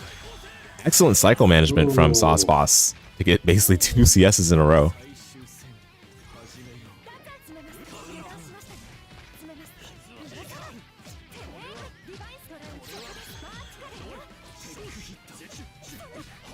Yeah, Yokura's defense has been crumbling against Sikorsky pressures time and time again.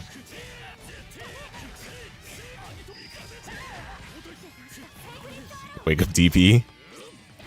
CS DP right back. Oh my. Okay.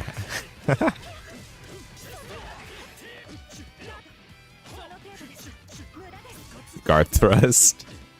Fair enough. But CSIW. And Sauceboss will take it 2-0. You will beat overhead. Indeed.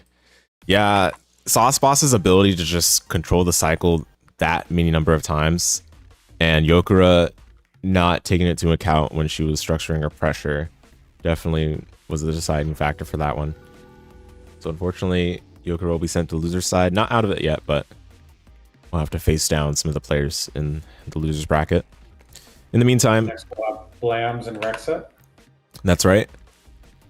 Yep, in the meantime, we'll have Sauceboss and Wish both in winners finals, so should be an exciting one once we get there. You're sending winners finals in? Oh no, sorry, my bad. I meant later on. Yeah. Sorry. Sauceboss ruled the rankings for the longest amount of time, and Wish took the rankings at the end, so it might be what you expect as far as top seed there. I do have a quick comment here. It turns out pepapiglet was in fact playing for Rochester Institute of Technology. I salute you, Rit, and your many noble and beautiful players.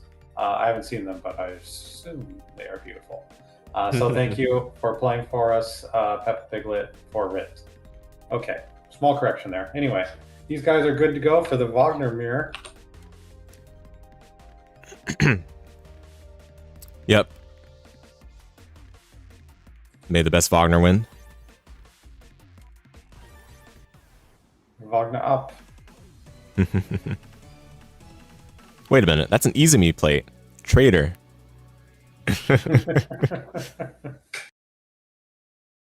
Just a dalliance, okay? Didn't mean any. She doesn't mean anything.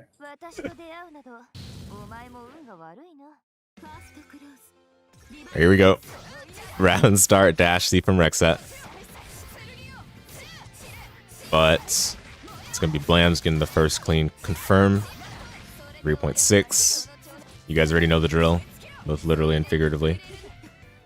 Good tech from Rexxette. Kind of walks back into that shield crush, but doesn't get a combo from it. And Blam's able to roll the overhead into his corner combo here.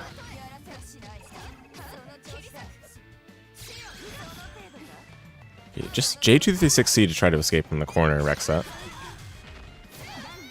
I've seen Rexxette use that a lot. I think Blam's probably knows it's coming. Yeah. Playing very calmly around that option. We'll see if Rexxette can make it hit one of these times. Ooh, nice low to pick up the haha, you're going to try to withstand my force function, aren't you? Yeah, Rexxette's had the right idea so far on pressure, but Blam's is the one that's getting all these like strong confirms and getting the most damage out of them. Yeah, he's definitely getting the most sandwich for his money. Good shields from Rexxette here, so in command of the grid. Oh, yep, the 0 on block F force function not respected by Rexxette. And Blams will take the first game. Rexxette gonna have to make an adjustment here. How do you beat the person who knows the character, you know, twofold over? Might have to play a little more random, might have to play a little safer, I don't know. I like that, bait something, try to bait into the shield crush. Oh, this time Blam's the one challenging it. Challenging the 0 on block force function, just scary thing to do. But sometimes you just gotta have some confidence in there. Ooh, nothing goes for the walk-up throw. Wake up DP. Yeah, I think Rexxette knew in their mind that Blams was thinking about the cycle, so just DP the assault. This shit's gonna hit. Yeah. Not gonna matter though when Blams gets the confirm here, and this can kill for sure. Is it gonna kill? Nope, he takes double buffs just to be safe. Yeah. Want to make it a little interesting, and match point for Blams. Interesting. Oh, yeah, that's not working. Oh, what a shield. Blam is too aware of what's going on up there. What a shield, and lovely confirm as well. When you shield the shield bash, it throws off the Wagner player because normally you get frame advantage at that spacing. But when it gets shielded, that frame advantage doesn't kick in the way you'd want, so oftentimes you just kind of cleanly kill whatever the Wagner player was going for. Once again, Blam's challenging the 0 on block force function and gets rewarded for it. And for that matter, eliminates Rexxette 2-0. Thanks for playing, Rexxette. I hope you enjoy your vacation or whatever's going on. Maybe it's finals. I hope you do well in finals if it's finals. Rexxette, who was playing for MIT, will be heading home, as most of our players will. In fact, most of them already have. Next, we will have Yokura and DBnJ. Yep, solid effort, Rexxette. Thanks again for participating in the bracket and in the league. Thanks for playing, of course. So I think we only have one copy of everyone now. Is that correct? I believe so. Yes, that's right. All the doppelgangers have been sent home. Yep. And now it's time to decide whether an Orie or a Hilda will head to top 4. Yep, and I do wonder how familiar either player is with the respective matchup here. It was not exactly a straightforward one. You have to be a little bit present in mind of certain tools that both characters have against their respective kits. Either way, here we go. DBnJ versus Yokura.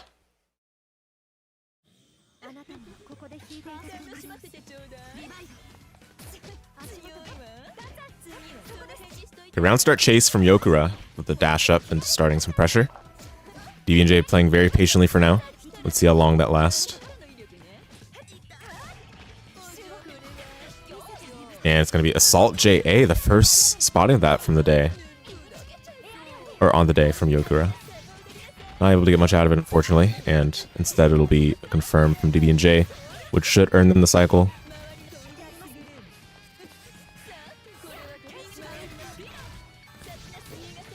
Dashi stuffing out Yokura's option.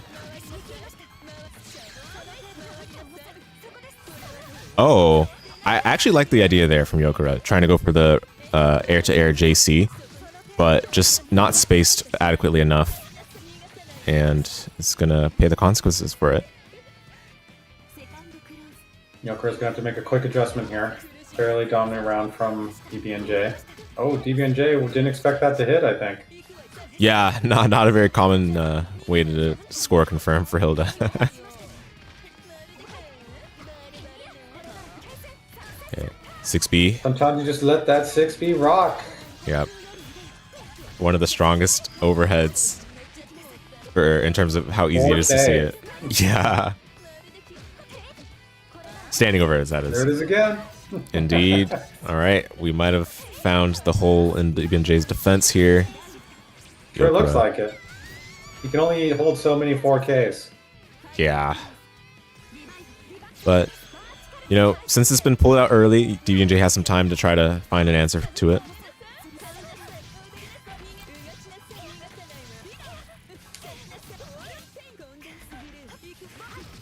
B-Gloom. Oh, yeah. We haven't really seen that many B-Glooms mid-screen from DBnJ. It's been those air-to-air enders, or rather airborne enders. This time allowed for the 50-50 mix-up and went for the pin. Okay, Yokura's gonna have to hold this. Spending a lot. Yep, 50-50. All are mortal to it. What? Ooh, nice match. Yokura's grid 2. Empty salt throw. Did you see Oki? No guard thrust. Run up and 6B. Yeah, you know. That will give one to Yokura. Yeah, guard thrust. Would never 6B 7 times. Play with honor.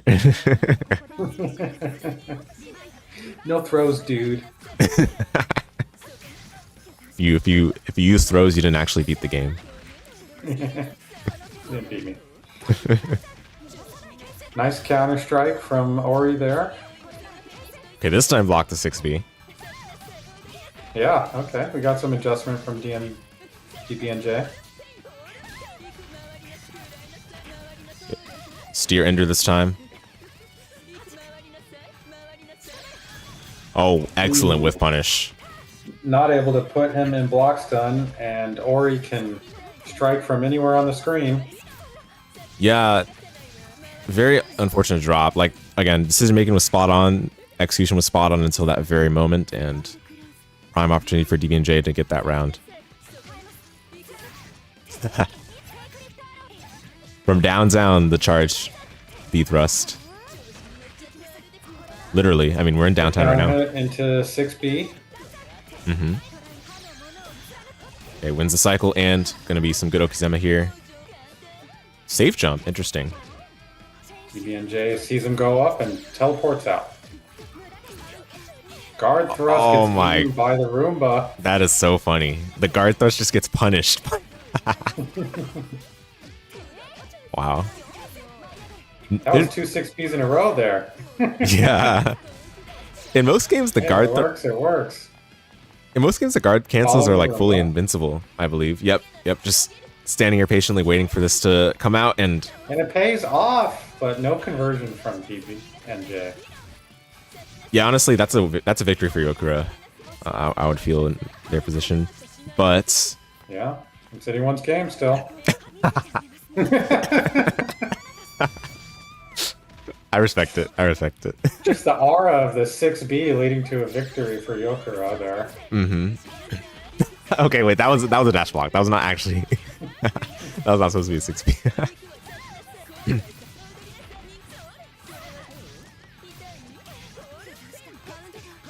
Oh, these resets though.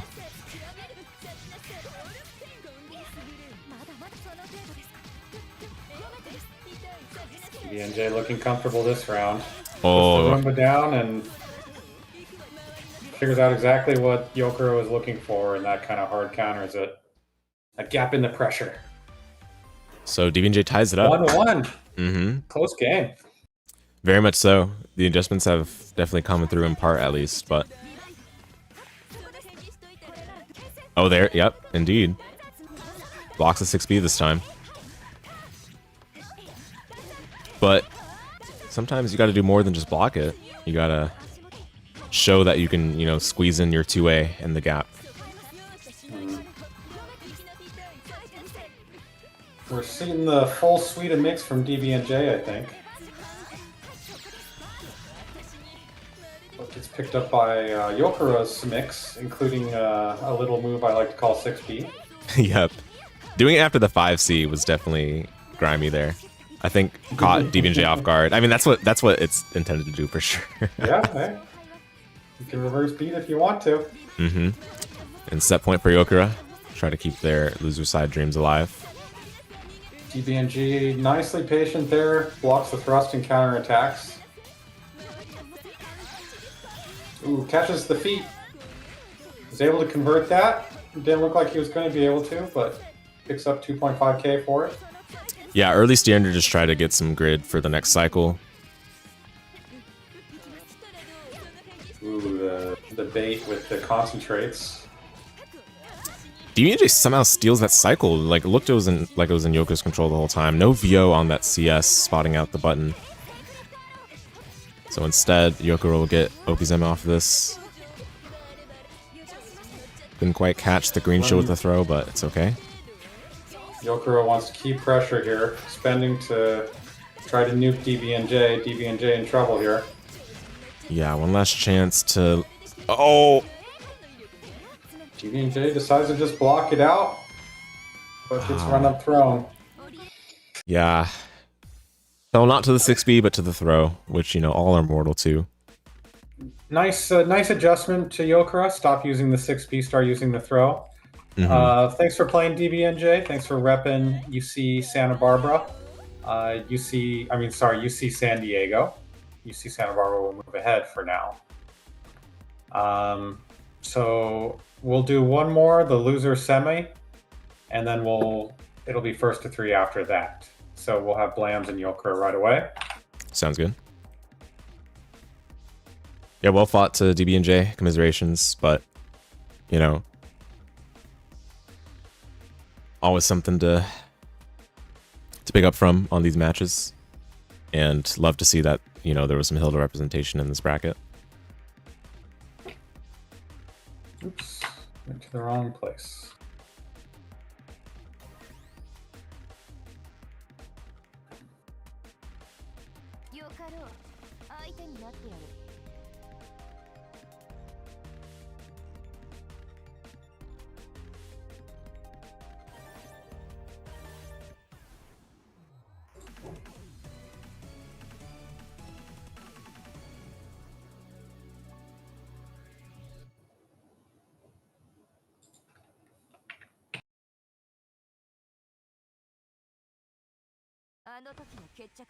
All right, Yokura versus Blams.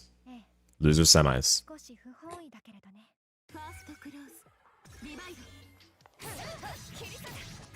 Hey, just a regular jump in C, like this is Street Fighter, and we'll have Blam starting the party. Ooh, the shimmy. We are playing Street Fighter. Yep, I like these no-techs from Yokura, keeping Blams honest here. Oh, thought they could catch Blams off guard with the immediate tech on that one, but Blams was onto their tricks. And that's going to be a perfect indeed. You get us started.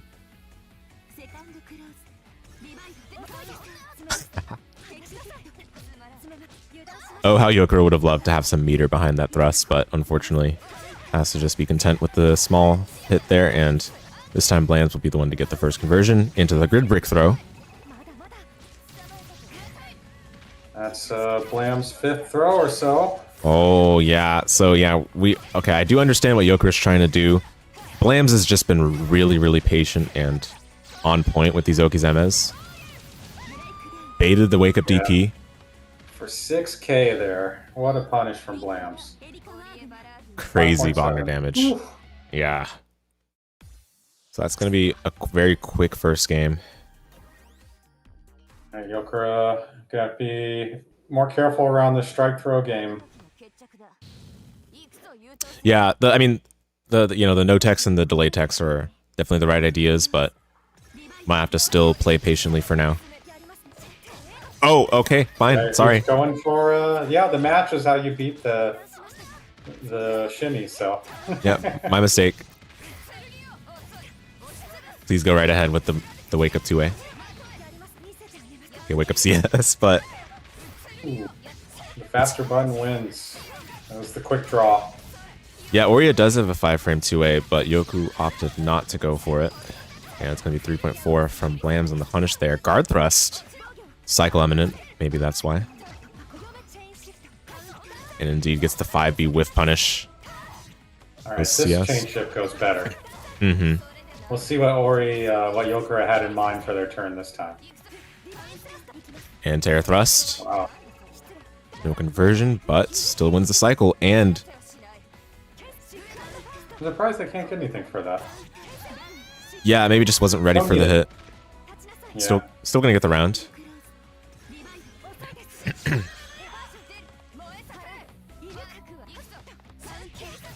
Oh, great pursuit on that backdash. Or no, it wasn't a backdash, but regardless.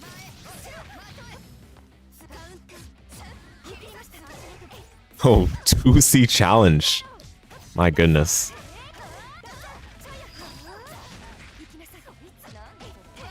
And no tech from Blams this time to avoid the 2-2x over, or 2-2x Okizeme.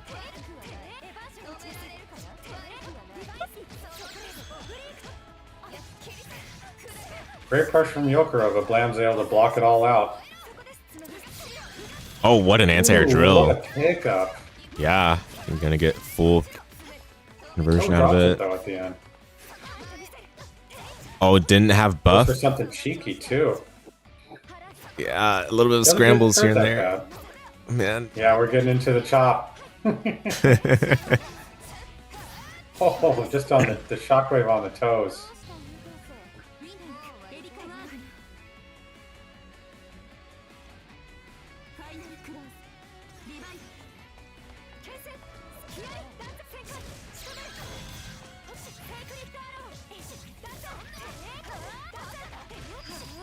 Okay, steer under.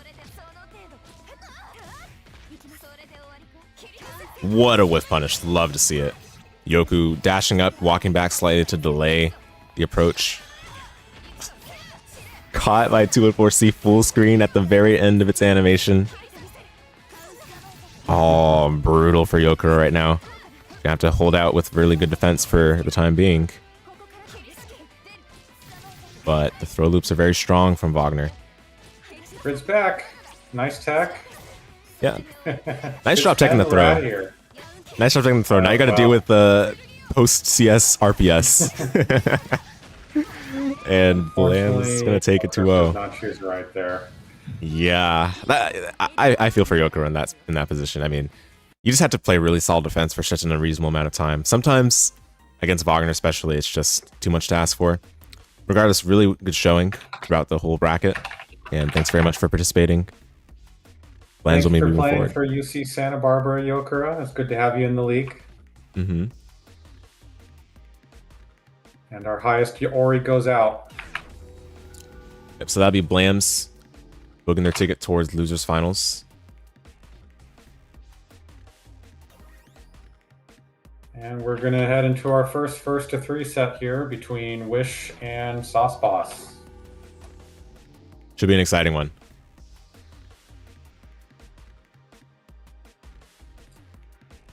We are down to 3, and then there were 3 from 10. What a day! Yeah, you know, UNI2 being a killing game, you kind of think there would be, you know, lots of, how to say it, lots of snowball rounds, but there's been plenty of back and forth, I think, and Players just trying to go for as much, you know, progress the conditioning as much as they can when the opportunities are presented. We'll see if either player decides to engage in that in the winners final, since it is a longer set.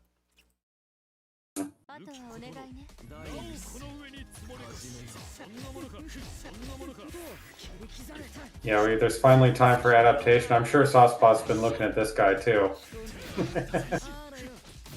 Looking for those behaviors. Nice pressure from Sauceboss to start. Nice conversion from the overhead right on the tip.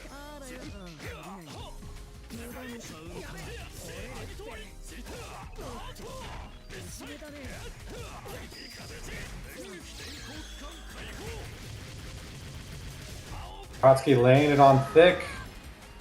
Gets the kill here. Sorry, I forgot to change the scene. My bad. It was a good fight, chat.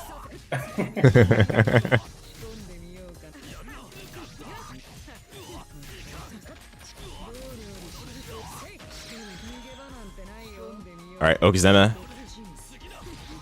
Oh, yeah, we see some, yeah. Counterplay. This is the type of stuff that I think Squish had been implementing way back in the day. Something that catches the best catch from Sauceboss. Yeah, this is something that Byakuya players definitely have to adjust their Okizeme for. The ground web allows for Akatsuki to just wake up parry. I'm not sure if it's still something that Akatsuki can do consistently, but let's see how it turns out for the match. Okay, Wish still getting a perfect in that round. Looks like it's going to be all offense between these two. Whoever can get started. Yeah, as it goes with UNI2. Oh, the rare Wish drop.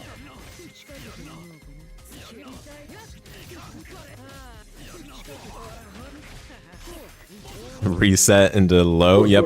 Ooh, the cheeky reset into the low. The nearly unseeable low. Yeah, genuinely very hard to do it. Like, a lot of people say, oh, it's fake or whatever, but no, that is very legit. Like, at the end of the day, you just got to be the one to block it. And wake up parry. There's that option again. Mm-hmm. Wish did adjust their Okizeme that time accordingly, but still got parried on wake up due to the meaty. What a bait on the J2C, but drops the confirm. Okay, it's not going to matter. Yeah, this might do it, though. Certainly. Oh, he spends. I don't think you needed to, but you want to be sure. Very sure. He was round end anyway, so yeah.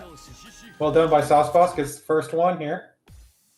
Yeah, and that little confirm at the end from the fireball definitely made possible thanks to the increased untech time in UNI2 that they gave to Akatsuki's fireball among numerous other buffs. Love to see it being put in action.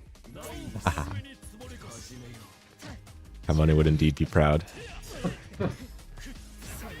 Oh, no catch on the green shield throw, but still gonna get a throw here. Let's see how good Wish defense holds up against Akatsuki.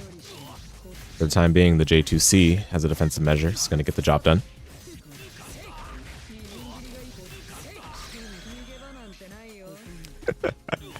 Love the Vanta Retro Rage.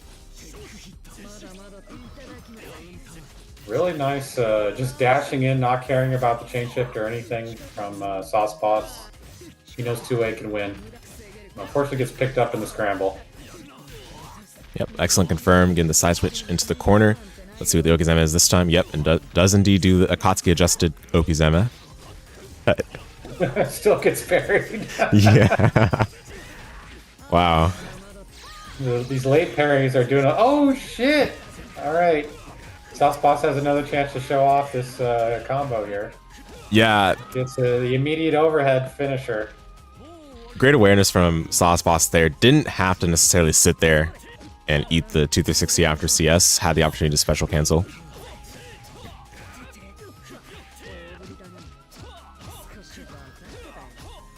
Blocks from Wish here. Doesn't take the bait. Yeah, honestly, Sauceboss's offenses have been really, really good. Like, this can overwhelm any player. Yeah. Imagine holding this. But Wish has gotten Celestial for his trouble. Oh, unfortunately. Anti-air is 60. Oh, this is going to be so much damage. Oh my goodness. Oh my goodness. 4.6. Dang. Jump. Wish Yep. goes for it. Good stuff. Great stuff from Sauceboss. Has the knowledge. Sauceboss was ready for it. He is now 2-0 in Grants. He's got one more to go. Yep, and Not this Grants, sorry. Winners finals. winners finals indeed. I'll adjust the room settings after this match. So my apologies. Well, yeah, we'll adjust it next. Yeah, great stuff. I mean, I guess this is the Super Byakuya tier after all. The players have their knowledge in place. Certainly did their homework. Sauceboss did. Let's see if Wish can successfully get an Okizeme set up on Akatsuki. It's been unfortunate so far. It's not even been entirely their fault. It's just, you know, sometimes the other player's on one. Yeah, the RPS of delayed parry has been doing a lot of work for Sauceboss. Mm-hmm. Wish gets a nice mash out here.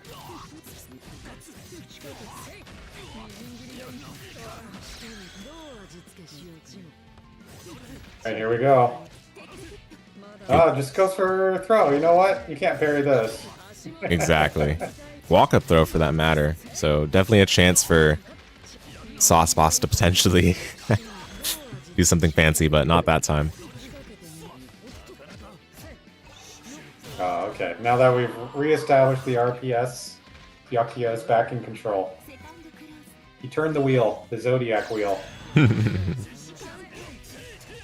Dash up counter at 2A.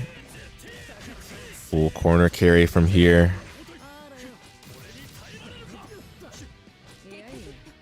What a throw tech. Nice tech.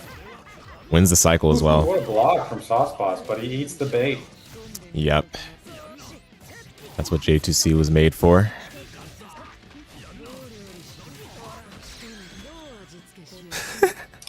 Nearly 4K on that setup. Oh, baits the DP. Yeah. Yeah, unfortunately the RPS is back in Wish's zone here.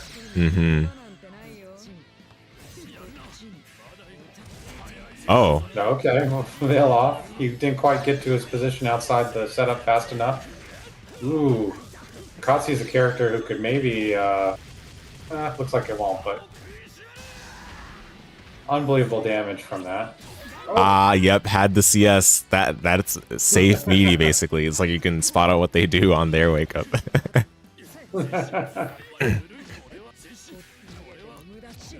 Nice decision making and resource control from Sauceboss that round. Oh, don't you love normals that can whip cancel to catch back damage?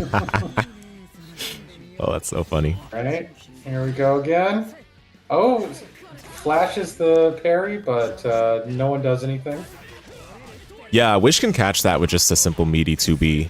Because I do believe Akatsuki has to stand up for that parry. If I'm wrong, though, I do apologize. Oh, still had time to block. Wish did. Gonna turn this into a full combo. That was a big reversal for Wish a little while ago. He's managed to get back control again after a little scramble in mid. Yeah. Yep, there it is. The meaty 2C. Mm-hmm. Sauceboss isn't listening to comms, or it was 10-second delay and he heard it right when it came True. back for the mix. That's gonna be a round on the or a game on the board for Wish. 2-1 right now. Sauceboss still in the lead. Mm-hmm.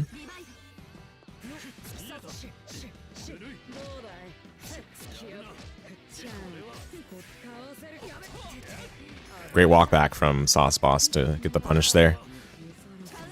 Oh my goodness, the command grab. Okay. CSDP, so you don't have to deal with it. Yeah. Yeah.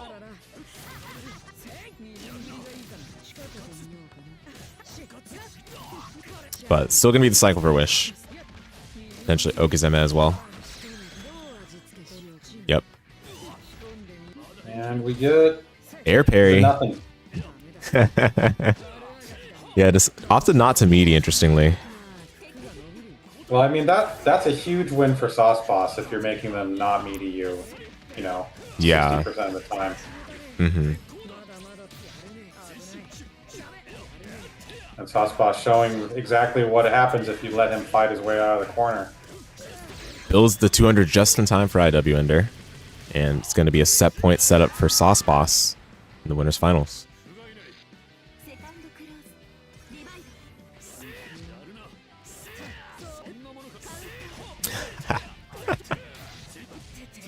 Oh my goodness. Yeah, that's some like melty blood neutral where you just throw out the J charge 6E. Oh my goodness. Oh, and that is dead with the 5B loops. A. Oh my goodness, the style. Yep. The grace. Oh my goodness. That's a situation you can only get off of 6C chain shift as well, so lovely stuff. Very fancy from Sauce Boss. He'll take it 3-1. Wish isn't out of this yet, though. We probably got to tweet that one out. That was a funny moment.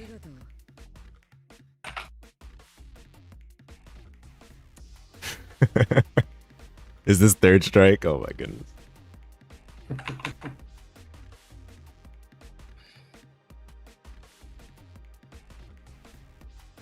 Right, we'll see who gets the honor to challenge Akatsuki sitting in Grands.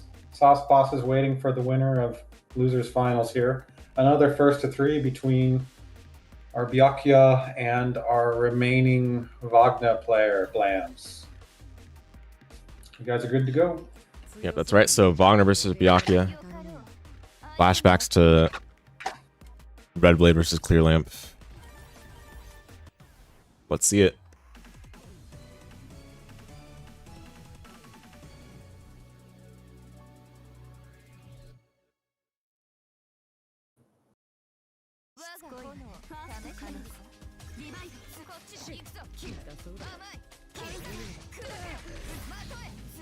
Okay, first hit's gonna go to Blams. Nice 3.7k first trouble. You know, I think Wish in part has been prepared for this set because of Sauce Boss's pressure in the previous set, but on the other hand, Blam's looking really strong right now. Oh my, didn't even see anything, just went for the 236C, hoping it would hit. Unfortunately, gets caught off guard. Like he beat a throw on the last frame. Yeah. But didn't get enough momentum after that. Yeah, good no-tech from Blams to catch Wish off guard there, but first hit will be going to Wish this time in the second round.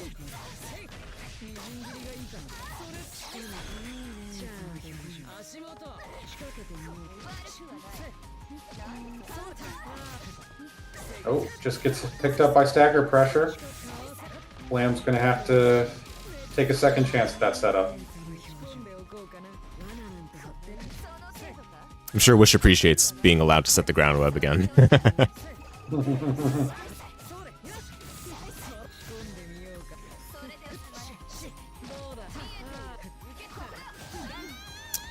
Yeah, Byakuya now has an option to special cancel. So you think he's done extending his block strings with staggers, but nah. Nice conversion from Wish off the wall bounce. Oh, a drop. He has to make it safe with meter. Mm-hmm. But Blam's got a chance here. Oh, I love the drill CS. Nice purple. Yeah. Yeah, that's pretty good just to establish space. Mm-hmm. Oh. Kind of a bit of a drop there, I think, though. That can't be what Blam's going for. Yep. Wish gonna be the beneficiary. A little south of kill. Ooh, red beat. Might have been able to get out of the Oki.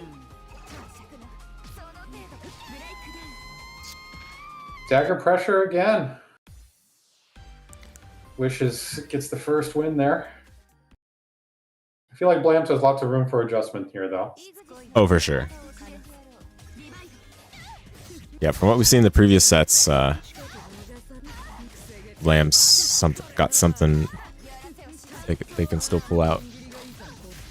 Try to bring this back, but for now, Wish is gonna just be taking this full send forward.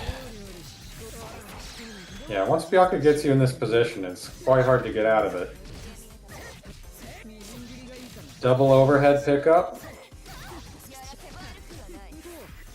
Woo! Woo! Oh my goodness. Great defense from Blams there to not flinch. Blocks the DBZ mix, but gets picked up by a frame trap. Yeah. 5BB. Oh! What a call out with a dash up 3C. Gets the full conversion as well.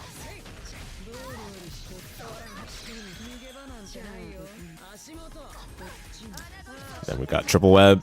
Okizeme, you know it, you love it. We tried to do the kick of the feet out from under, but that did not work. Blam's going to get one more chance to figure his way out of this Oki this turn. Yeah.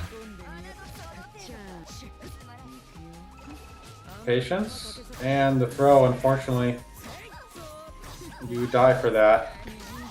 Yeah, there was so many options that Wish could have gone for there. Had the Vorpal as well available, so it was just basically a sandbox mode for that Okizeme. And I forgot to reload the room. I apologize. I'll try to remind you next time. That's 2-0 to Wish. Blams gets that backdash run up. It works. He gets to start playing. And that's all he needed. This bully is in and in charge.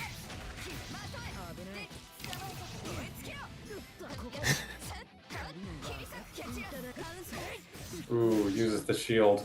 Wishes on the ball, knows he doesn't have the buff. Ooh. Nice re-jump from Wish there to just not be there. Yeah, and on the other side, gets a punish from the steer ender being thrown out willy-nilly on the block string. 5A throw, yeah. It's so tough. It's genuinely really tough. Yep. I think Blams has one more shot here. Oh, tried to go for the... Oh! There's a cool thing you can do, I guess, with the purple CS there, but just barely missed it, Wish did. Still gets the round. Sets up match point. Blams gets a mash. Ooh, but drops in the air. Doesn't get his time for the buff. He side switch into the corner. Yeah, Blams has just really been unable to keep together a long offensive sequence because Wish has just been so dominant on offense so far.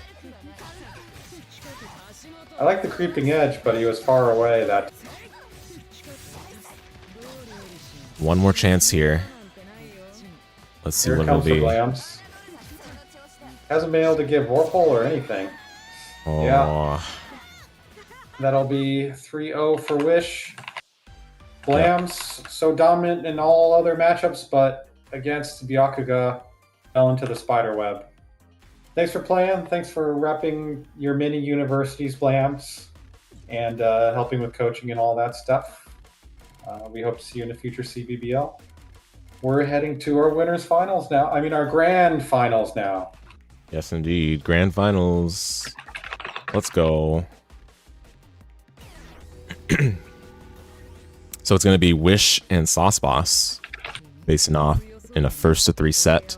Could go to a second set should Wish make their mark and win the first one. Let's see if Sauceboss decides they want to just end it early. Oh, I got timed out. See if I can get in.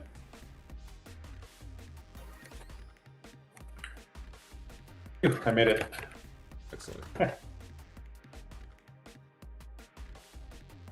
All right, you guys are good to go.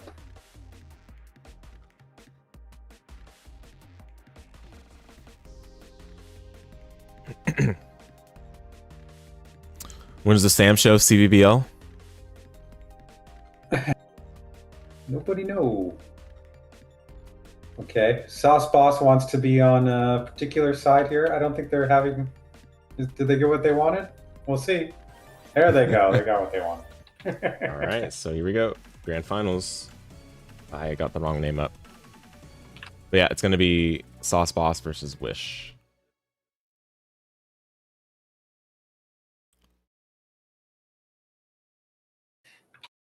Let me adjust as well to mark who's on loser side.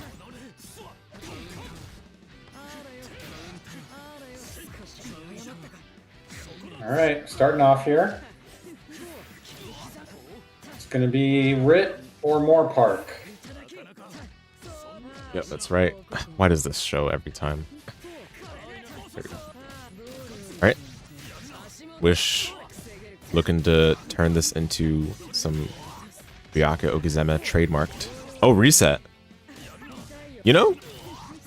Yeah, that makes sense. The regular Oki's not been working out. Oh, dang. Wish is warmed up, huh? Yeah, and yet these resets, honestly. Inventive thinking here. Try to adjust against Sauce Boss's defense. Which is the fireball. We'll get the corner round start. Yeah. Sauce Boss has a lot of momentum, though. He has 6 games he can lose. Yep, just going for the 2B meaty, and we saw the barrier breach there, indicating that indeed the parry was caught out.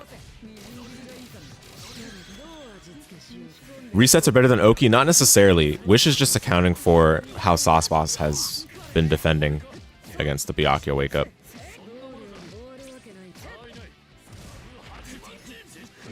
Sauce Boss still wants to fight in this game. Yeah, the web messing up the combo a little bit for Wish, unfortunately, and now gives a chance for Sauce Boss to turn this around. Brings it within 2 touches. Oh. Ooh, but gets picked up trying to jump out of the corner there. No one wants to be in the corner against Byakuya. Yeah, understandably so. Also, I've marked the wrong player on the loser side. My apologies. But yeah, I believe that was an attempt at J6C from Sauce Boss, and it came out incorrectly. So, unable to get the confirm as desired.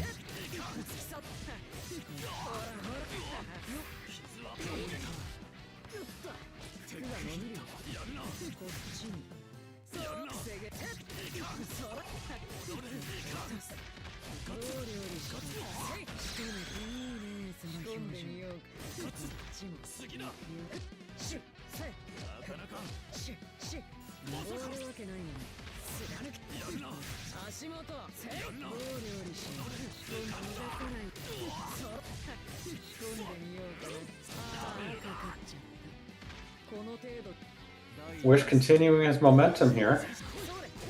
Oh, nice rush up parry from Sauce Boss. Well spaced 6B there as well. Normally that is minus enough to be punished potentially, but when you space it properly, it makes it tough for the defender. Either way, looks like a good opportunity for Wish to bring this round in full control. Oh. Interesting. Yeah, that is a setup that you'll see some Byakuya players do to try to close out a round, go for that overhead. It's a good starter. Catches a lot of people off guard sometimes, but in any case, still looking good.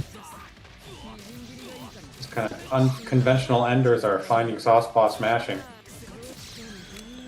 Interesting. Wish trying to get that last bit of meter. Oh.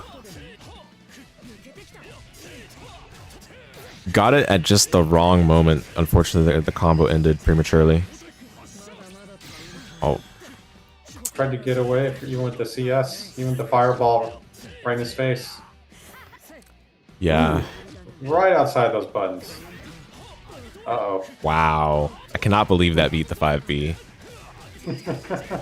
Truly footsies. And it's going to be the IWEX. Should close it out. We're going to spend. Mm-hmm.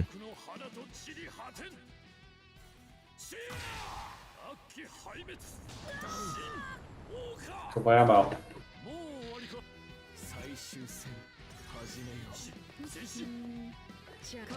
Nice turnabout from Sauce Boss, being right where he needed to be. Okay, veil off. Early bail off from Wish here. Doesn't want to end up in this corner. Oh, what a throw. Oh my goodness. I think that was a good choice. Oh, wow. Brought back by Sauce Boss after a rough start in this game. All right, tied up 1-1 between our competitors here.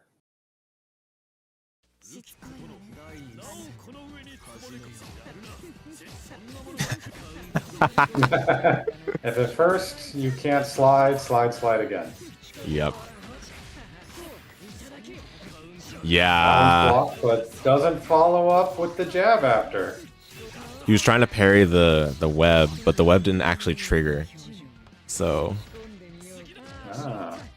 plans were foiled there for Sauce Boss and gets gold thrown. Good dash block, but it took too much brain energy. Mm-hmm. Oh, up back instead of parry this time. Sauce Boss. What a dash block again, but still getting picked up. Wow, yeah, Wish has really come with the adjustments in this set. Strong contrast from the winners finals. Oh, doesn't confirm. We're punishing the 6C. Very ambitious from Sauce Boss. You thought maybe I'll get something. Thought that again. Maybe I'll get something. Yep. I respect the bravery. I wasn't ready for the FF. I don't think Wish has really pulled it out against Sauce Boss as of yet, so.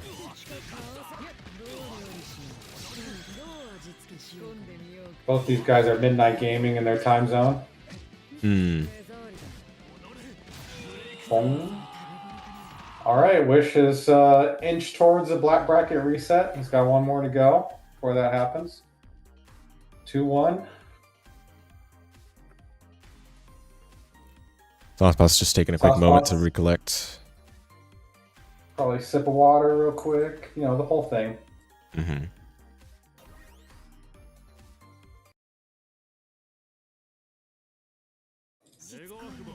Regather the grid for the next game, you know. Short concentrate. Yep. He is picked up by the dash. I mean the slide. Oh, but lucky drop for Sauce Boss.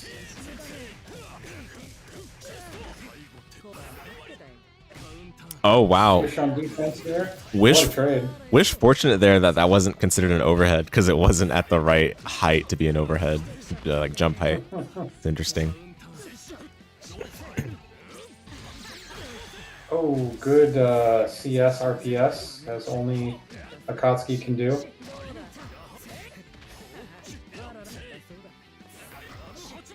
Wish lucky there that time. The slide drops, but not in time. Ooh, good CS.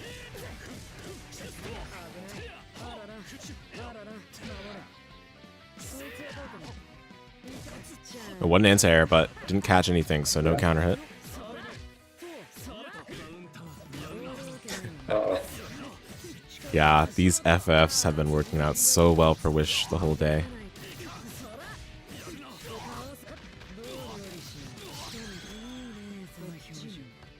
Fortune the ground whip is there. Yeah. Oh. But he doesn't go for it. Yeah, Sauce Boss been basically forced into submission on these Okazeme with all the threat that Wish has posed so far. Goes for the man throw. That'll be death, most likely. No? It's very scaled, I guess, going for the reset. Huh? Yeah. Oh, ground whip is there. Oh, what a throw tech. That was very risky for Wish. 4 seconds left on the clock. Yeah, if I were Wish in that position, you know, just sitting there and blocking makes a lot of sense, but really did need that throw tech, otherwise might have been really bad. Good block on the reset from Sauce Boss, but air counter poke and another force function CS.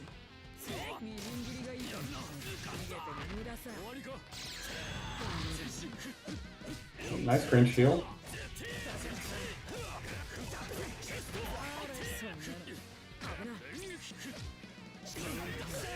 Ooh, Oh, yeah. Perfectly timed, JC.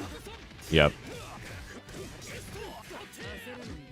There's been a lot of assault meaties from Sauceboss. I wonder if Wish is aware of this. We'll see what they decide to do should that come up, but that's a bracket reset. All right, that's a bracket reset. We are heading into Grand Finals Part 2. That we are. Lots of momentum being felt from Wish's side for sure.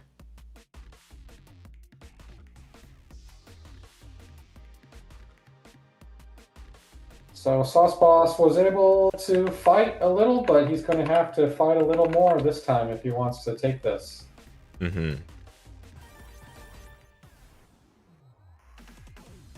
Now, he's already beat Wish, so the question is, who's farther in the RPS space? Yep, let's find out. Another round start dash B. I think Wish has unlocked what's been working out for them against Sauceboss here. But I think the other difference maker too is Wish has played really great defense. Like, obviously they're still getting opened up on occasion, but when you don't get opened up as much... Not for the 4K usually. Yeah, exactly. Like the hits we're seeing a lot recently have been like, you know, 2.5, 2K. It's not been adding up to that much comparatively. Meanwhile, CSDP from the side of Wish. Great shield. Gets the heavy low starter, but he doesn't convert off of it, allowing Sauceboss to come back.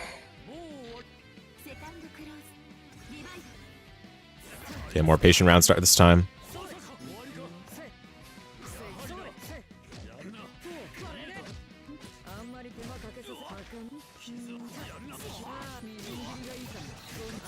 Catching the backdash attempt from Sauceboss. Yeah, there wasn't a lot of corner space left, so it's pretty risky. Also, this guy's got like mile-long buttons.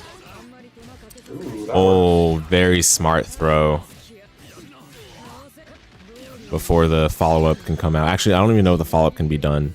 It has to be done manually, maybe, when it's a web. Regardless.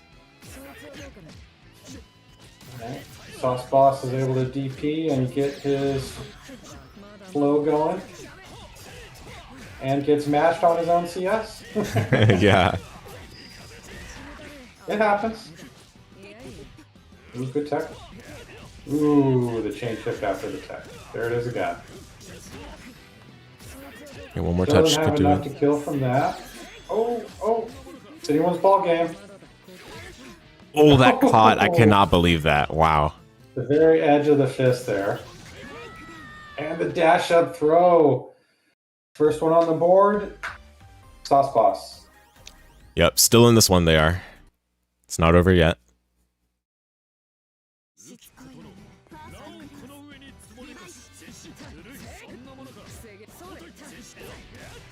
Great with punish with the 2B.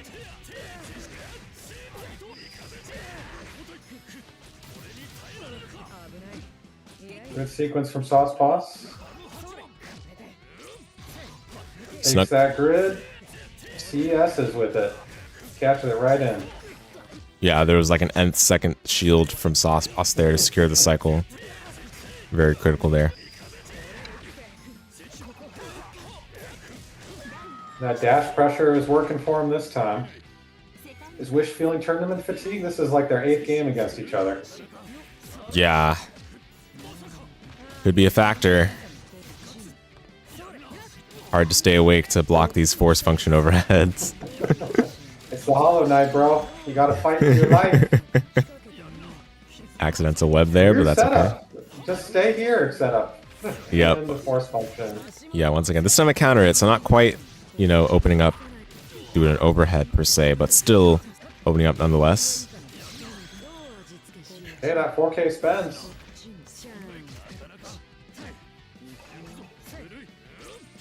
This shimmy's so dangerous. Do you get him? You got him. Yep. Stagger pressure in the wake of CS there. Risky, but Sauceboss enforcing it properly as well. Ooh, perfect timing over the mash. Wish looking quite nice, though. Oh, Catches the... Yeah, dash up, wait into charge J2C. Lovely option, and this should kill. Yeah, goes for IW, keeping it safe. I respect that. I completely respect it. Send him to the zone, the bone zone. Yeah, and Byakuya has plenty of meter gain. Should be able to get the meter in time for any future Okizeme setups. Oh, but will they even get a chance to? It's full corner carried. Good tech though. Notice that Sauce Boss likes to go for that pretty early in the sequence. Yep. Oh, critical combo drop. That was enough meter being ready for the Okizeme as well. But this time we're going to set up the throw loops. Good DP. Yep, not a safe jump setup with that one. That'd be crazy. We could safe jump on that. Not a combo though. Huh, interesting. Weird bounce off the chest though. Oh, but the meaty stuffing, I would presume 63C there from Wish. And that's going to be a 2-0 lead for Sauce Boss in the reset.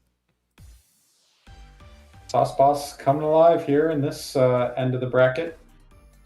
Wish maybe taking a second to drink that water now. He's ready. Will it be man or monster? Yeah, let's find out.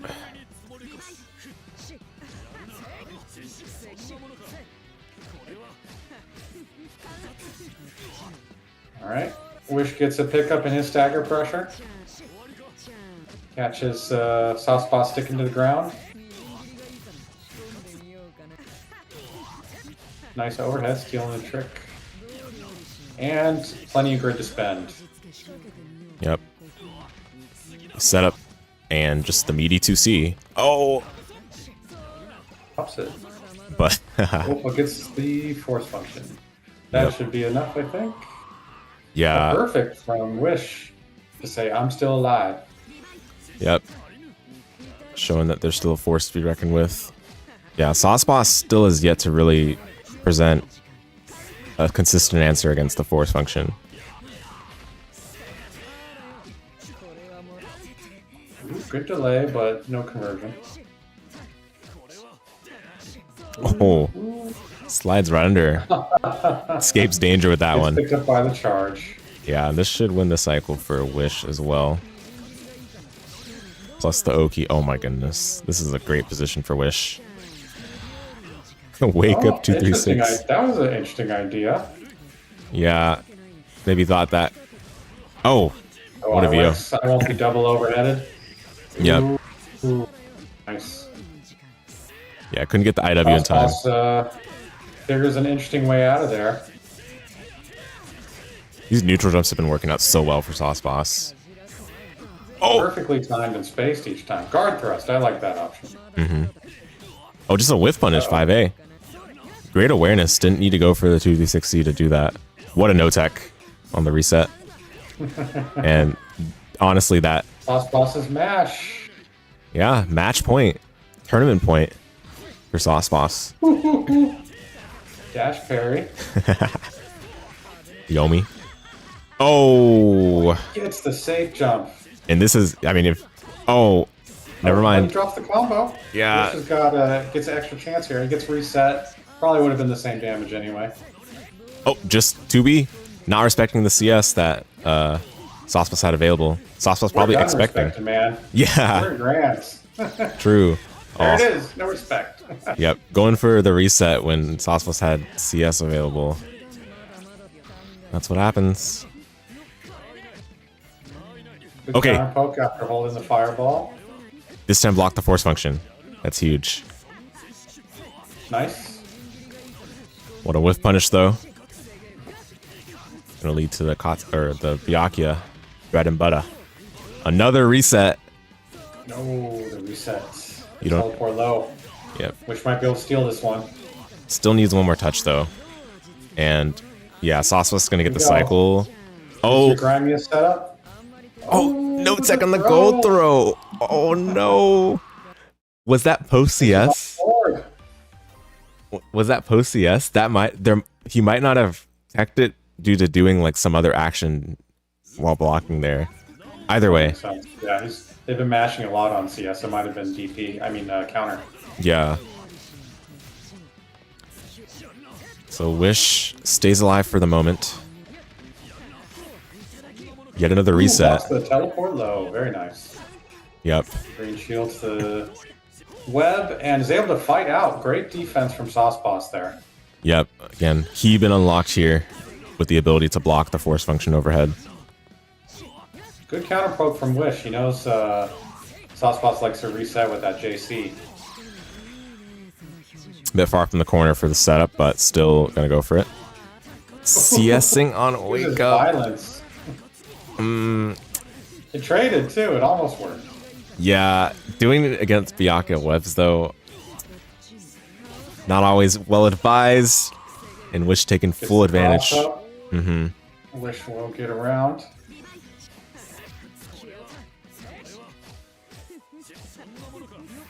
Nice dash block. Kind of shut Sauceboss down with that air web. Yeah. Oh, but unsafe drop.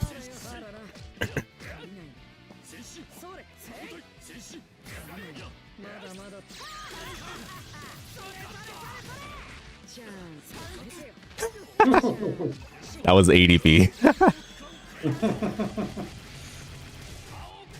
CS and spend for 4K. Yep, definitely the right move. Oh no. Yeah, Sauceboss has not been able to catch the green shields that Wish is doing on the charge J6Es. But Wish gonna, you know, he'll take it. He'll take what they're given. Yeah. Here he's given full grid, and ooh, he's a DP.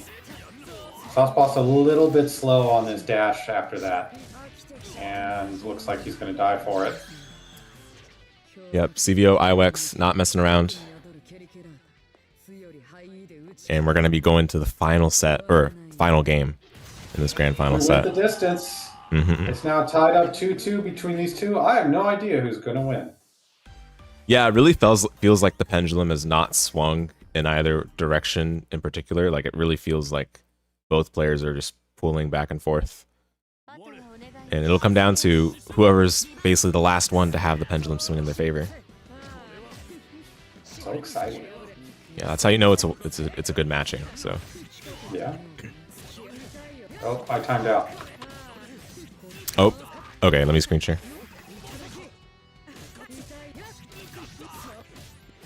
Let me know if you can see that. Thanks, sir. All right, Okizeme from. Yeah, I got it. All right, excellent. Oh, parry to get out there. But Wish going to send Sauceboss right back towards the blunder. No, instead going for the IW. I don't know if this will kill. This might be a sliver. It's a little light, but yeah, he wants it. Still 72 meters, so it's not going to matter that much. And the fake out. Setting up Wish's match point, set point, tournament point. We're feeling good right now. Yep. Get the kind of goofy interaction into the web. Yeah, but mind you, this is the CBBL Super Byakuya Tier season point, so lots on the line here. Ooh, runs out of there. Doesn't want to get caught in the corner after that tech. Still gets picked up by Sauceboss here. Sauceboss will drive him to the corner. Doesn't spend. Ooh, he's done that a few times now. CS on that string. Yep. Oh, yeah, Wish fellow CS. Yeah, respecting the CS on Wake Up this time, but Byakuya's button's a bit slower than Akatsuki's 5 frame versus 6 frame on the preferred ones to use. And they're still saving that meter. What a turnaround from Sauceboss to turn this into final round. Sauceboss is a scrapper. If you give him a chance, he will press. There's that mid-web again. That thing really shuts Sauceboss down, but he swipes it away with some fireballs. Indeed. Oh, couldn't charge enough in time to win the cycle. Sauceboss was trying to make an effort at that. He perfectly managed to hit the web coming through, though. That was nice. Oh, but this time, huge hit with the charge J6E. Celestial. Back and forth between these two. Oh, Fio. Oh, he charges it out. Fio on that Celestial, huge. Nice awareness from Wish. The one time it works out is when it needed to the most for Wish, the Wake Up 63C. Yep. Oh, and the command throw again.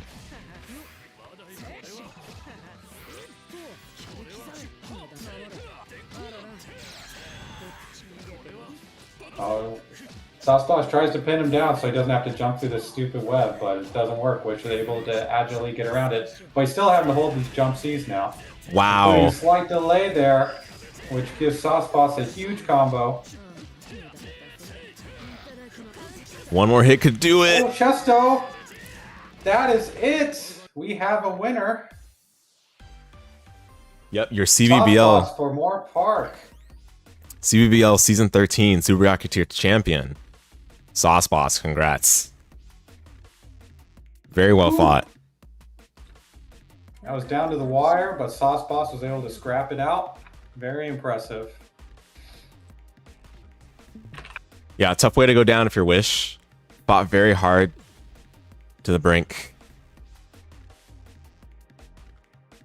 I think Rit had excellent representation in this tournament. Almost took it, but Moore Park has pulled out with their champion Sauceboss, who TA'd and reversaled his ass out of the fire many times. Yeah, for real. Through thick and Very thin. nice. You know, I don't think Well, a lot of people would be able to, you know, predict that an Akatsuki can win, you know, a UNI2 bracket, but so it happened. it has happened. Akatsuki, he didn't win Akatsuki tier, but he won Super Byakuya tier. So we have our placements now here with Sauceboss in first, Wish in second, and Blams in third. All three of those have won some prizes. Thanks for playing, guys. We still have, I guess, our Akatsuki tier finals at some point to stream. But we're pretty much done with finals. Pretty much done with the league as a whole. So, you know, this has been Uni, and it's been fun. Thanks for playing, everyone. Yeah, everyone, thanks for participating. It's great to see everyone come through and show their growth from the start to the conclusion. You know, even though I've been out of the game for some time now, I still had a wonderful time hosting, commentating, seeing the matches, and I really appreciate everyone that decided they wanted to participate. So yeah, this was a lot of fun, and it's if you complain about old, you know, games, I mean, new games giving you too much mechanical enforcement for the way they want you to play. Uni is that classic game that really kind of lets you play it how you want to, because there's a lot of choices and things like that. There's a lot of space on the screen. You're not forced together, yeah, it was a fun classic anime game. It's probably the last great flagship anime game that's still active right now, actively getting characters and everything. right, yeah. For the time being, you know, it still retains some of its older DNA. Gradually, though, it's being pulled into, you know, the modern philosophies, but we'll see what the next patch might look like to counterbalance that a little bit. Regardless, I hope it's a dry brush. my goodness, well, you know, it's not out of the question whether we like it or not. Yeah. Yep. So yeah, guys, that's gonna do it from us. Be on the lookout for those of you that finished within the top 3, I believe. For future communications regarding prizing and such. Otherwise, this has been myself, K-Drive, and Cyanotetyphas. Is that how we're doing it? Okay, we got it this time. Yep, thanks everyone for watching. Have a good night. Thank you, everyone. Later.